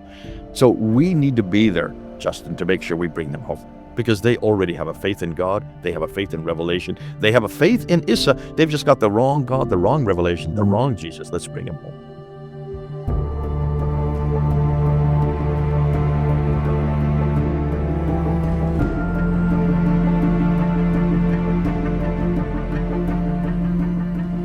The New Testament arguably had its own period of intense scrutiny and criticism from a historical angle during the late 19th and early 20th centuries. From the questions that arose around the reliability of the Bible emerged a robust science of textual criticism, as scholars located the earliest and most authoritative manuscripts to recover the original words of Scripture to a high degree of accuracy. It is a historical process that has given Christians confidence in the physical words that tell them about the life and example of the divine word, Jesus. But for Islam, for whom the Quran acts almost as the equivalent of Christ, the eternal, uncreated Word of God, problems with even small variations in historical transmission leave far bigger questions. Jay Smith says that the new material he now brings to the Muslim world has changed even the polemics he pioneered over the past 40 years. when I started 40 years ago, we were always on the defensive. Every discussion, every debate was always against the Trinity, against the divinity of Jesus, against the authority of our scriptures, against the horrendous history of our church. Always those four subjects. We never were on the offensive because we had no material. Take a look now. Almost everything we're doing, we're now in the driving seat. We're on the offensive. Our material is so much better. And I look at these young guys and gals and I say, look what you have that you can work with, which we never had. It's such a different day. I just got back from 8 countries that I've been in since January. 8 countries I've been in, including the United Kingdom twice. And what I'm finding is everywhere I go, they want this new historical material. The reason why? If you go and you start talking about the misogyny of Muhammad, or you talk about his violence, or you talk about his sexual proclivities and all material that he has, that is absolutely that close to Islamophobia. So that's what they're calling Islamophobic. That's what they're calling hate speech. That's what I use all over Britain. I was the one that went and did all the debates for all the universities, the Christian unions. I did all their debates until 2010, when I was then thrown out of every university as a hate preacher and an Islamophobe, because I use that internal critique. That is the only critique we were ever taught in polemics. But it was causing huge amount of anger about Muslims. And if you use this in Nigeria, where I go every year, you're going to be hacked to death. They don't want this. They don't want these bad breath. We call it the bad breath of Muhammad. We don't want that stuff because it kills us. But your stuff, Jay, I go for an hour and a half and I don't say one thing against Muhammad. I don't talk about Muhammad. I don't even refer to him. I refer to his name, but I don't talk about what he did or what he said or where he went. Or I don't do any historical critique. Why? What in the world? What a waste of time. Why do I want to talk about a man that never existed? And why do I want to read a book that never existed? Or a city, talk about a city that never existed, not in the 7th century. In the 8th, 9th, and 10th, yes, but not in the 7th. That's all I want to talk about. Now, when I do that, there's no hate speech in what I'm saying. This is called straight historical criticism. This is called redacted criticism, source criticism, form criticism, textual criticism. That's all I'm using. I'm using the criticism that were used against this book and against this man for 200 years. I'm using the same stuff I learned in seminary, and I'm applying that material against now a much smaller book and a much smaller man. And by doing that, suddenly, no one can say I've done hate speech. I don't get any death threats anymore, Justin. No one's trying to beat me up anymore. This is fun. It's worth noting that not all those in the apologetics and polemics movement agree with Jay Smith's approach in questioning even the historicity of Muhammad. Nevertheless, Jay says they've seen significant numbers of Muslims leaving Islam and coming to faith in Christ in recent years due to the new arguments he's marshalling. But when a Muslim converts, it's not quite the same as your average secular agnostic simply deciding to walk into church for a change. It often comes at a huge cost. Vocab Malone told me the story of a recent convert he had met. He had a nominal Christian mother and a somewhat serious Islamic father, but over time the mother got more serious about her faith. This, in part with other things, led the younger man, who was a teenager at that time, to start reading his Bible to kind of see what this was about, or reading a Bible, I'll say. And he did, and his own brother sort of caught him in the act, told his father. His father, next time he saw him, didn't say anything. He immediately went to start stabbing him with a knife. Wow. Immediately.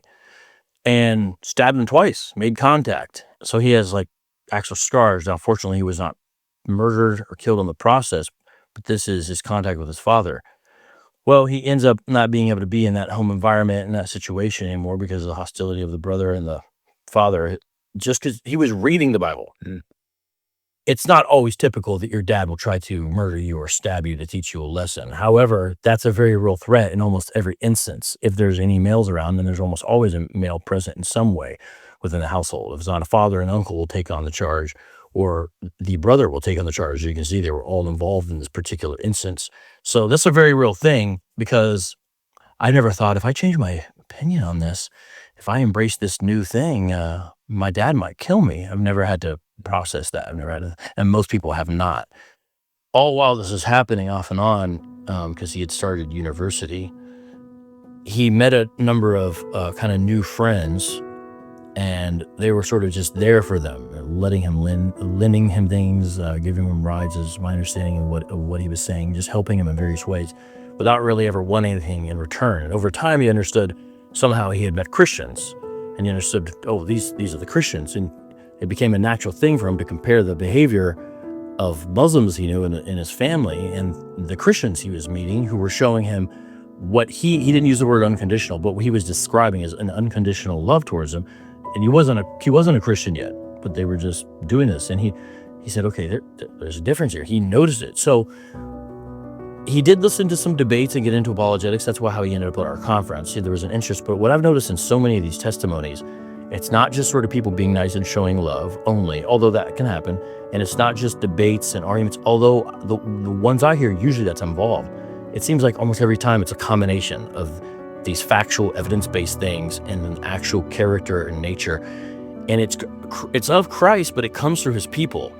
So to me, it's all about Christians being faithful, really, because God will be faithful. Are we going to be loving, but are we also going to do the work on the other end? And we'll see good results, I do believe, if we are.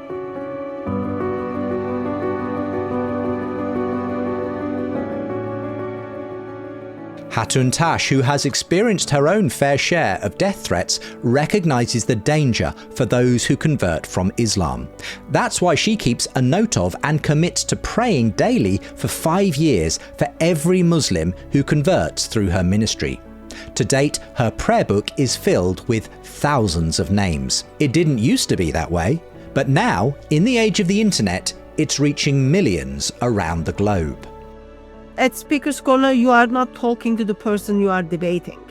That engagement shows to the world, for example, to our brothers in India, they can be confident that Christians have answer to the questions Muslims are bringing. But your audience are actually the ones who are watching. Internet is changing the things Muslims are seeing. So people are watching those videos. People are sending me emails that they're going to chop my head off. And then I'm just like, well, it's not my blood who is going to take you to heaven. It is the blood of Lord Jesus Christ going to take you to heaven. Here's the link for Zoom meeting. Let's meet. You meet with them. You have debates and discussions. And then meeting ends up, okay, that person doesn't want to be Muslim anymore. Help me to read the Bible. Help me to find out more about Christian faith. I sat down with imams, I sat down with an imam who brought people to beat me up, put me in hospital for a week. It was I say God made our body amazingly. The bones you don't know you have them. When they break, the ones you don't know they have them, they are very, very painful. They had a purpose in your body. And then Lord heals them. So I got out of the hospital. I went back to the mosque. And then he was so upset I turned back. I went back. I said, I will stop coming here once you tell me you understood the gospel and you don't want it. If you didn't understand the gospel, I'm going to come back until you understand it. I will stop when you say you don't want him. And now that brother is a missionary in Greece.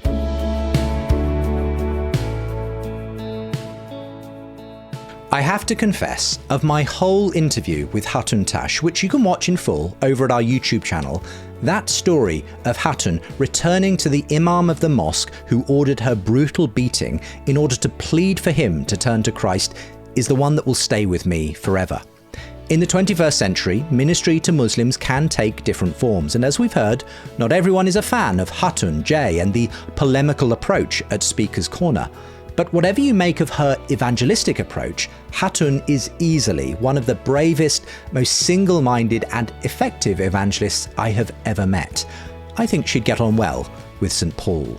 As Islam continues to grow in the West, and as the spectre of far-right hostility grows with it, I'm grateful for Christians who are confronting Islam, not with hatred, but with love, truth, and hope.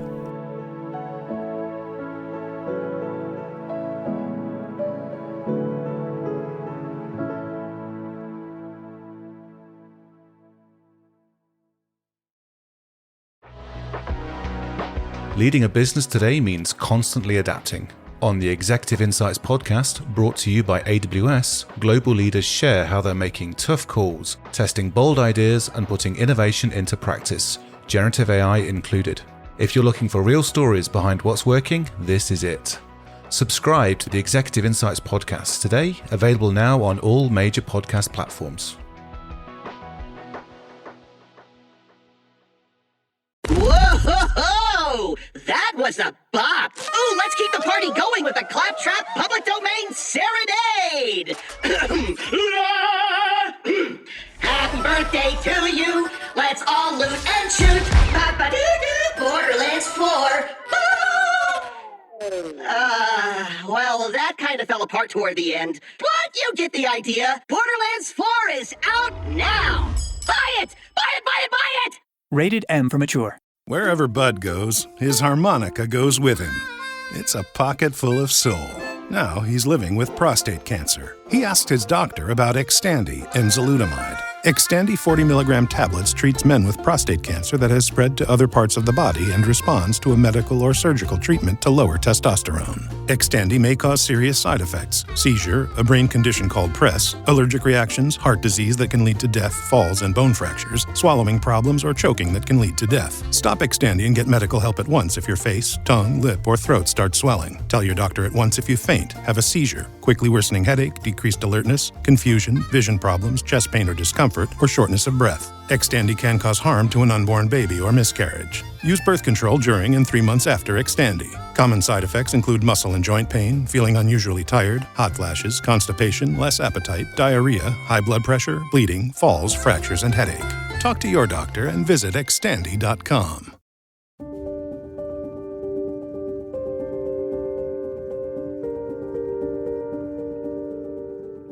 As we conclude today's show on the new Christian evangelist engaging the rising tide of Islam, we're going to hear the story of one of them, someone who we met briefly earlier. Ridvan Aydemir's story arguably traverses both today's theme of Muslims coming to Christ, but also the wider theme of this podcast series, the growing wave of atheists reconsidering the value of Christianity. You see, Ridvan has been a Muslim, was an atheist for over 10 years, and is now a Christian. His journey has also seen him traverse Germany, Turkey, and finally America, where he now lives with his family, creating YouTube content as the Apostate Prophet, alongside friends such as evangelist David Wood. I sat down to talk with Ridvan about his surprising rebirth journey, which began as a child in mainland Europe.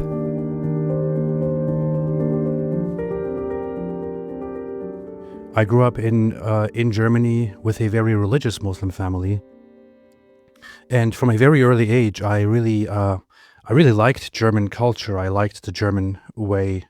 I liked Christian culture. On the other hand, at home, I was in a very religious Muslim family, and so at home, I learned that that Christians and non-Muslims are immoral and not trustworthy, and that they are somehow the enemy.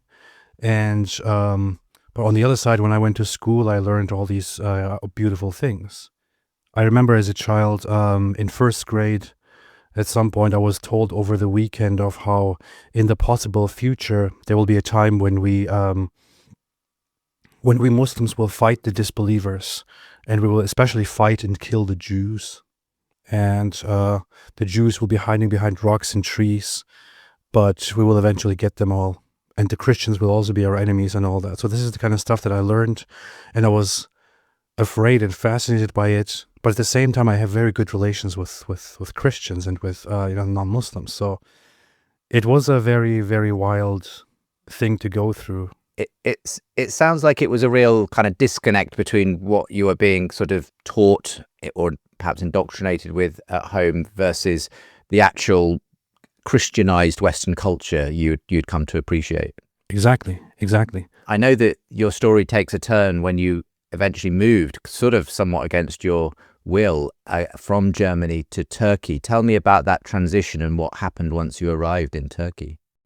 Yeah, I was around 15 to 16 years old, so almost 16, is when my parents wanted to or decided to move to Turkey from Germany. a country that is ruled by Muslims, or a place that is ruled by Muslims, is called a house of Islam, whereas a place that is ruled by un-Islamic, non-Islamic laws is called a house of war, a Darul Harb. So in that place, people are not meant to just live and exist. They are meant to be there for specific reasons, such as spreading the religion by will or by force, imposing certain things, or just being there out of necessity temporarily. So with that whole idea, my parents were there, but eventually decided to move to Turkey, and I had to move as well. But with the bond that I had built with Germany and the German way of thinking and Christianity, it was very difficult for me to live in Turkey and to integrate there.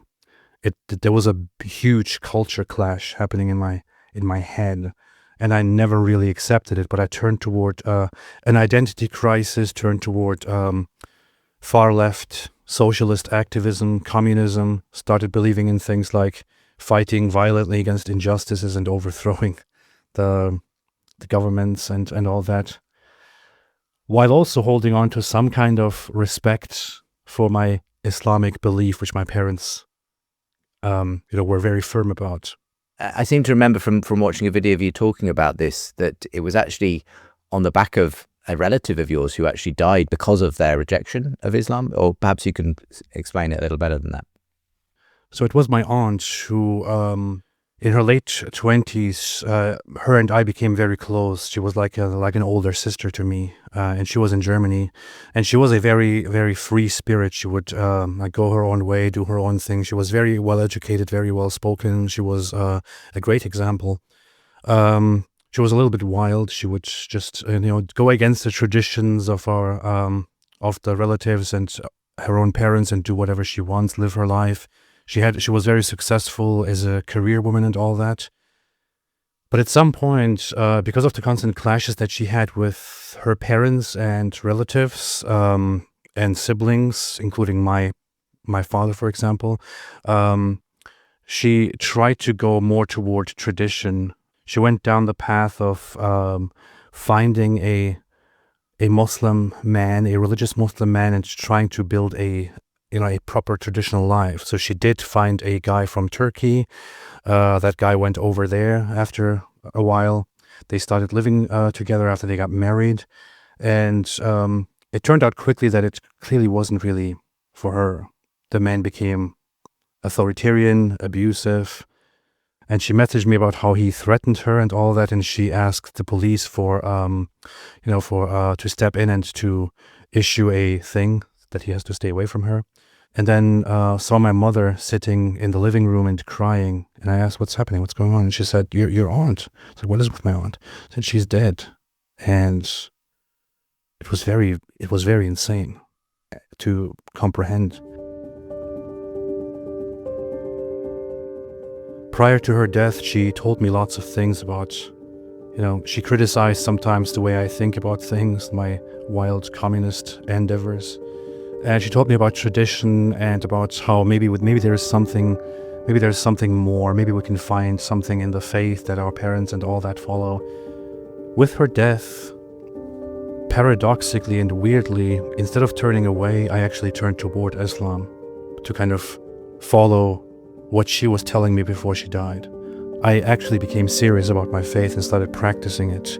And I did that for quite a few years, until I just started going against a wall at some point, because I read the Quran once and it was kind of confusing. Then I read it again twice and it was even more confusing. And I had so many questions, and these questions, and the more I asked them, the more I did ask scholars, I did ask others who know better, specifically about how the Quran is supposed to be the exact dictated spoken word of Allah, of the Almighty, all-knowing God. So this is very different from the Bible, for example. This is in Islam, the Quran is meant to be directly verbatim the spoken word of Allah. So all of it is directly spoken by Him. And in that book, there was just too much ignorance, including about the natural world around us, about the sky, the sun, how things work, about the Bible, about things like these. And I asked questions and I never got satisfying answers.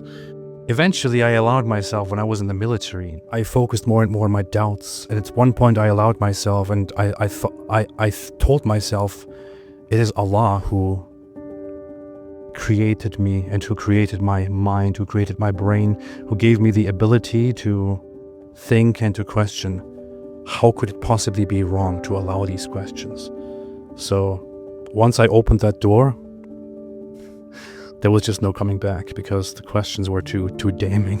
I don't think that this is the true religion. I don't believe in Allah. I don't think that He is actually the one who revealed all this. I think this is man-made. I am no longer a Muslim.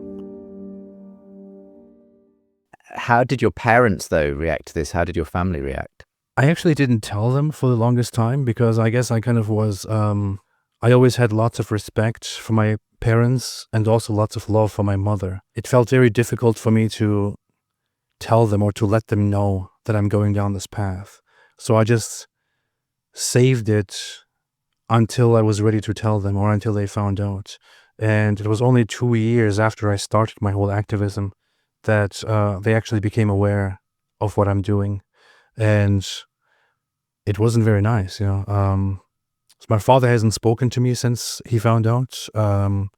He also very explicitly disowned me. He very explicitly sent me a message and said that that under these circumstances we can't consider you our son, and I only advise you to change your ways and to return from this huge mistake. Otherwise, you are not our son, he said.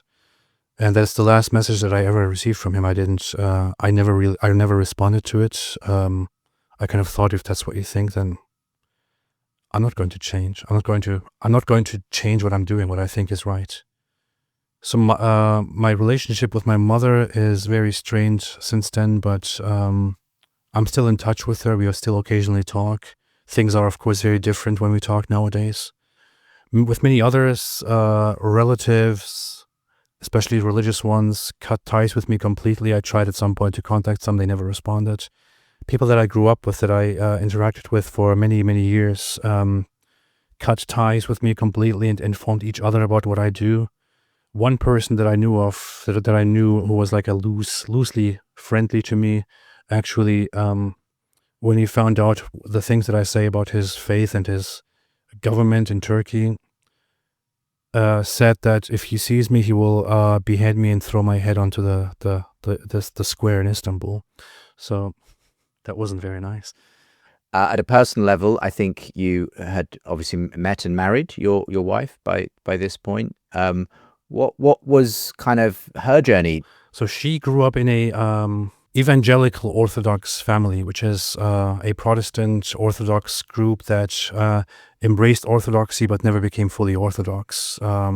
She grew up in that, and then explored different denominations and was kind of like Protestant throughout most of her life, and then at some point left the religion and became an atheist herself. So when I met her, I actually met her online.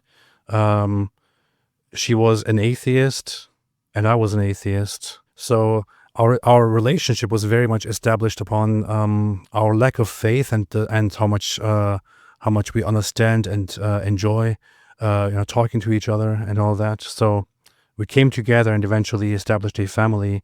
I have 2 kids now with her. But the funny thing about all of this is that even with my atheism, I always early on had this whole idea that I kind of have respect for religion, except Islam, and that I have respect for religious expressions, that I have respect for the idea of God and respect for religious values and so on. In my mind, and in the minds of lots of people, it would be me who would first come to become a Christian, who would first come to the faith.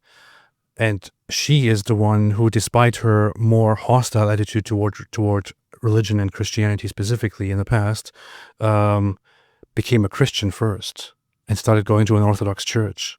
And I saw how things really changed for her, how it transformed her, how she became so much happier and more peaceful and more understanding, and just had this serenity about her that I was very impressed by. So, yeah, tell me about your journey. Where did you go from this point onwards? Had you started to engage with other Christians at any level, and what ultimately made you start to think about taking Christianity seriously?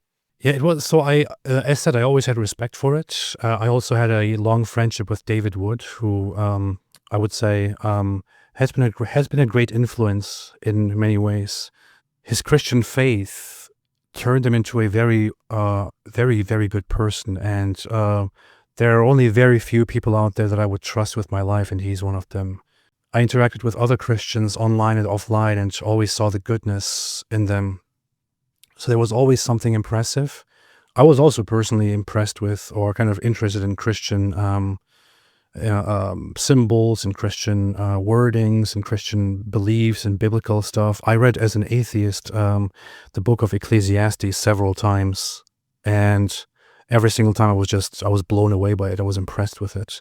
I thought it's a book that is so ahead of its time, and I still do, and I think it's incredible. The big change in my heart started when, in 2023, when on October 7, the Hamas terrorist organization committed a terrorist attack in Israel, killed over 1,000 people. And I always had lots of respect and love for Jews and for Israel. And after that, I started focusing on that very greatly. And we took a trip, David and I, to Israel. And while there were certain moments that are unforgettable to me on my journey, such as when we visited the Western Wall. It felt very overwhelming, and I thought, it's almost like there is a presence there of something that is far beyond my understanding. So from there, I was moved, and I was actually impressed with Judaism, and I started exploring Judaism for a year after that time. At that point, my wife turned toward Christianity, and I had a rejection of Christianity and thought, no, I'm going to focus on this. I'm going to focus on Judaism and focus on the Old Testament, on the Tanakh. It was very interesting. My wife one day asked me, because I was struggling with things, she asked me to read just one chapter in Romans. And although she asked me to only read one chapter, I just read through all of Romans. And I thought, this is awesome. This is beautiful. This is incredible. I learned so much just sitting and reading through this. So that kind of, she asked me to go to church with her before, and I rejected it. But it was until she gave me that I guess this opened a door. At some point, my wife asked me again, very nicely and very kindly, would you like to go to church with me today? And I said, yeah. So I got ready and went to church with her. What was your experience? First time going to church in that kind of way? It was very strange, but it was also, as I looked around, I recognized things that I had learned from my explorations of Judaism and Jewish traditions, especially early Judaism and Second Temple Judaism, that I see done in an Orthodox church.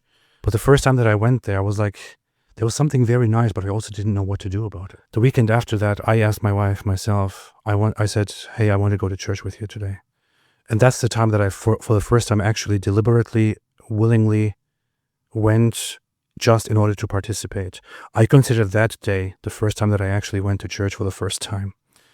So then that day I went, and as I was there, I tried to follow the service as much as I can, and it was so beautiful, I loved it. I could make so many connections with the scripture, the readings. After I went that one time to church, I wanted to go again and again and again. The third time, I actually asked the priest if I can join the church, if I can become a catechumen. And he was very surprised. And I said to him, look, the thing is, I love it, I respect it, I really like it. The thing is that I have so many years of hardcore skepticism and atheism, and I don't really know what to do with the whole question of God and whether it is true or not. I don't know what to do with it, and I feel like, what if I never believe in it? What if I can never, what if I go into it and I feel like, no, I'm not, I don't think it's true and all that, and I find myself out. And the priest is a Greek Turkish priest, and he knows that I'm of Turkish origin. No, he said, right now, when you just come to the church and attend the service, it's like getting a little whiff, a little smell of a good kebab, he said. And when you become a catechumen, you're basically getting in line to get one of those kebabs. While you're in line, you can still decide if you actually want to take one or not. So I thought, that's very funny, but it also makes a lot of sense. So at the same time, I had a conversation there with an Orthodox monk to whom I talked about my obsession with knowledge and skepticism and confirmation and truth. And the guy just turned my world upside down, and just in one little speech that he gave me, which was about the arrogant need to always know for certain that something is true, or to be the most knowledgeable person in the room, to be to give people the impression that you're very, very intelligent and very knowledgeable, because that's basically how I felt the entire time. And to accept that you don't know everything, to accept that there might be more to everything that you might know, and all that. It was a very profound speech that he gave to me, which very, very surprisingly and impressingly turned 10 years of skepticism completely upside down. It made me think, I don't have to be 100% sure of anything. I don't have to say, oh, I have to know everything. I can just be humble and just listen and be quiet for once in my life. And I guess in the end, that is part of what faith is. We can't know everything, but we know enough to take that step and to commit ourselves. So that's what you've chosen to do, I understand. You are sort of in the process of becoming confirmed in the Orthodox Church. What is the kind of timeline for that, if you don't mind me asking? Yeah, at the beginning, I was less sure about faith, about God, about Jesus, and about the Bible and all that. At this point, I have come to, I've also picked up a daily prayer rule, which I do every day, and also affirm certain things of, the Nicene Creed and things like that. I have now come to accept that it's not even a question to me anymore, and just kind of feels weird to say whether there is a God. I have come to believe in God. I have come to believe in Christ. And it started not with acknowledging first that it is true. It started first with acknowledging how beautiful and how impressive and how remarkable and how awesome it is. And I actually, to be very honest, at the beginnings, told myself, it is clearly better to be this way. And with all I know from all those years, it is clearly, I'm very impressed with Christianity, and I'm very impressed with Christ, and I'm very impressed with who Christ is and what Christianity teaches and the things that he preached.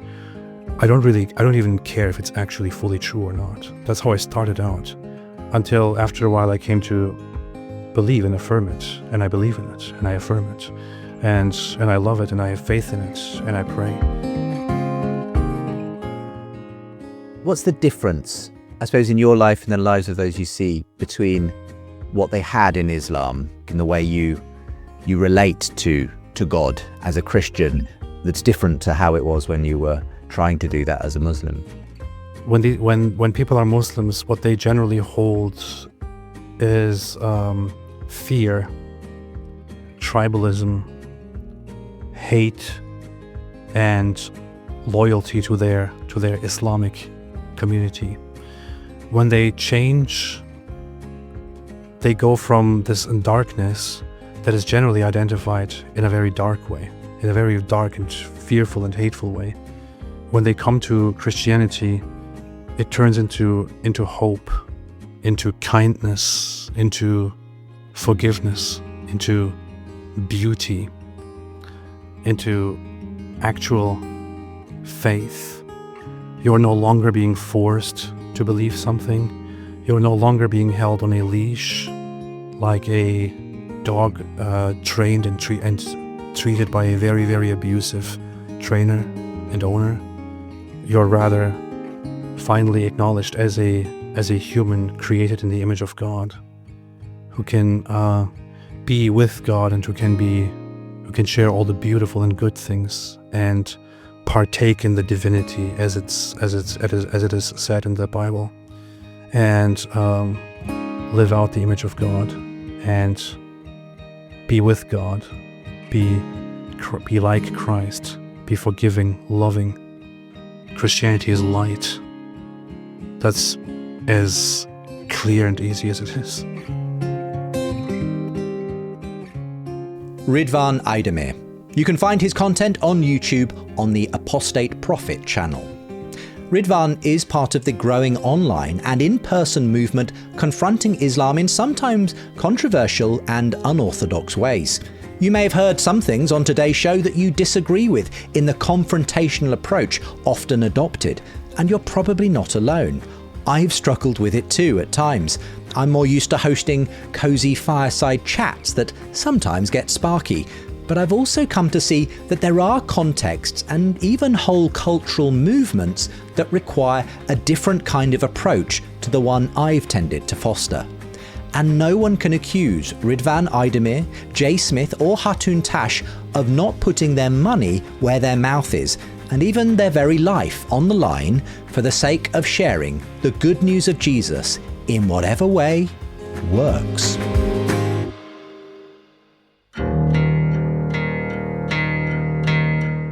You've been listening to the surprising rebirth of belief in God with me, Justin Brierley, continuing to tell the story of why many secular 21st century people are considering Christianity again.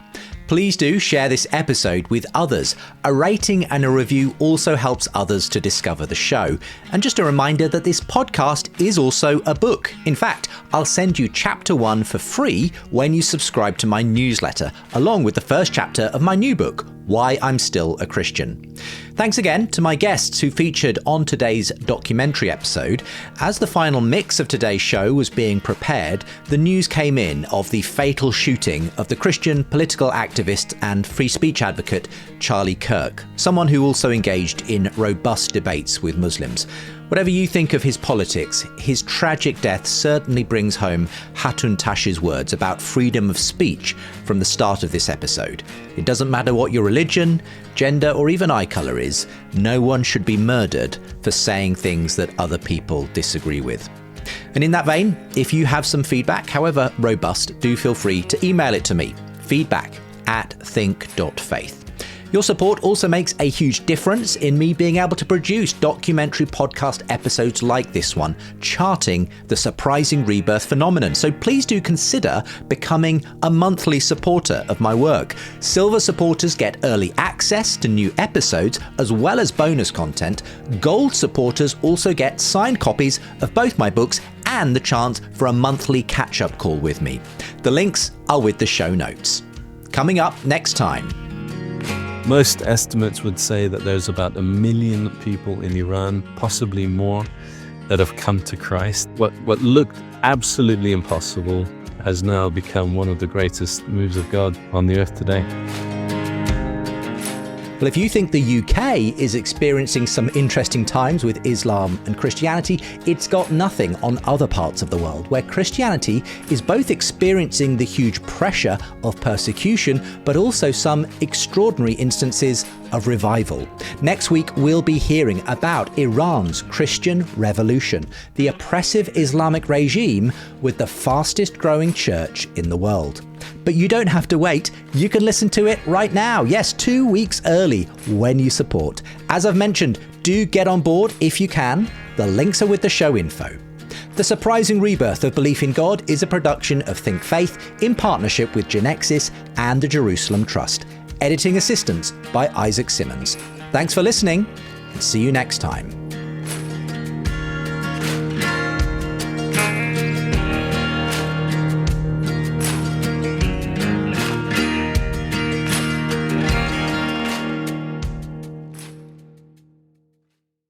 A message from McAfee. Wondering why the post office is texting you, or why you owe thousands of dollars in toll fees? Because someone's trying to scam you. The good news? McAfee can help. With McAfee's award-winning scam detection, it's easy to tell what's real and what's fake over text, in your inbox, and online. If they're You want a free gift. Seriously? If they're faking it, they're not making it past us. Get award-winning scam detection today. McAfee.com/keepitreal. You're tuned into Auto Intelligence, live from Auto Trader, where data, tools, and your preferences sync to make your car shopping smooth. They're searching inventory. Oh, yeah. They find what you need. They're gonna find it. You can make a budget for your wallet to help you succeed. Pricing's precise and true. So true. It's smarter car shopping. Ooh. Just for you. No, it's just for you. Find your next ride at autotrader.com. Powered by Auto Intelligence. Don't be left in the dark. Find out about our latest shows, upcoming events, and recent articles by subscribing to my Think Faith newsletter. It'll arrive once a fortnight, and I'll even send you the first chapters of both my books, Why I'm Still a Christian and The Surprising Rebirth of Belief in God, for free when you sign up. And if you want to support this show, you'll get early access to episodes and bonus content when you become a silver supporter. Gold level supporters also get signed copies of both those books and the chance for a monthly catch up with me. Your support makes a huge difference. The links for the newsletter or to support are with the show info, or go to justinbrierley.com.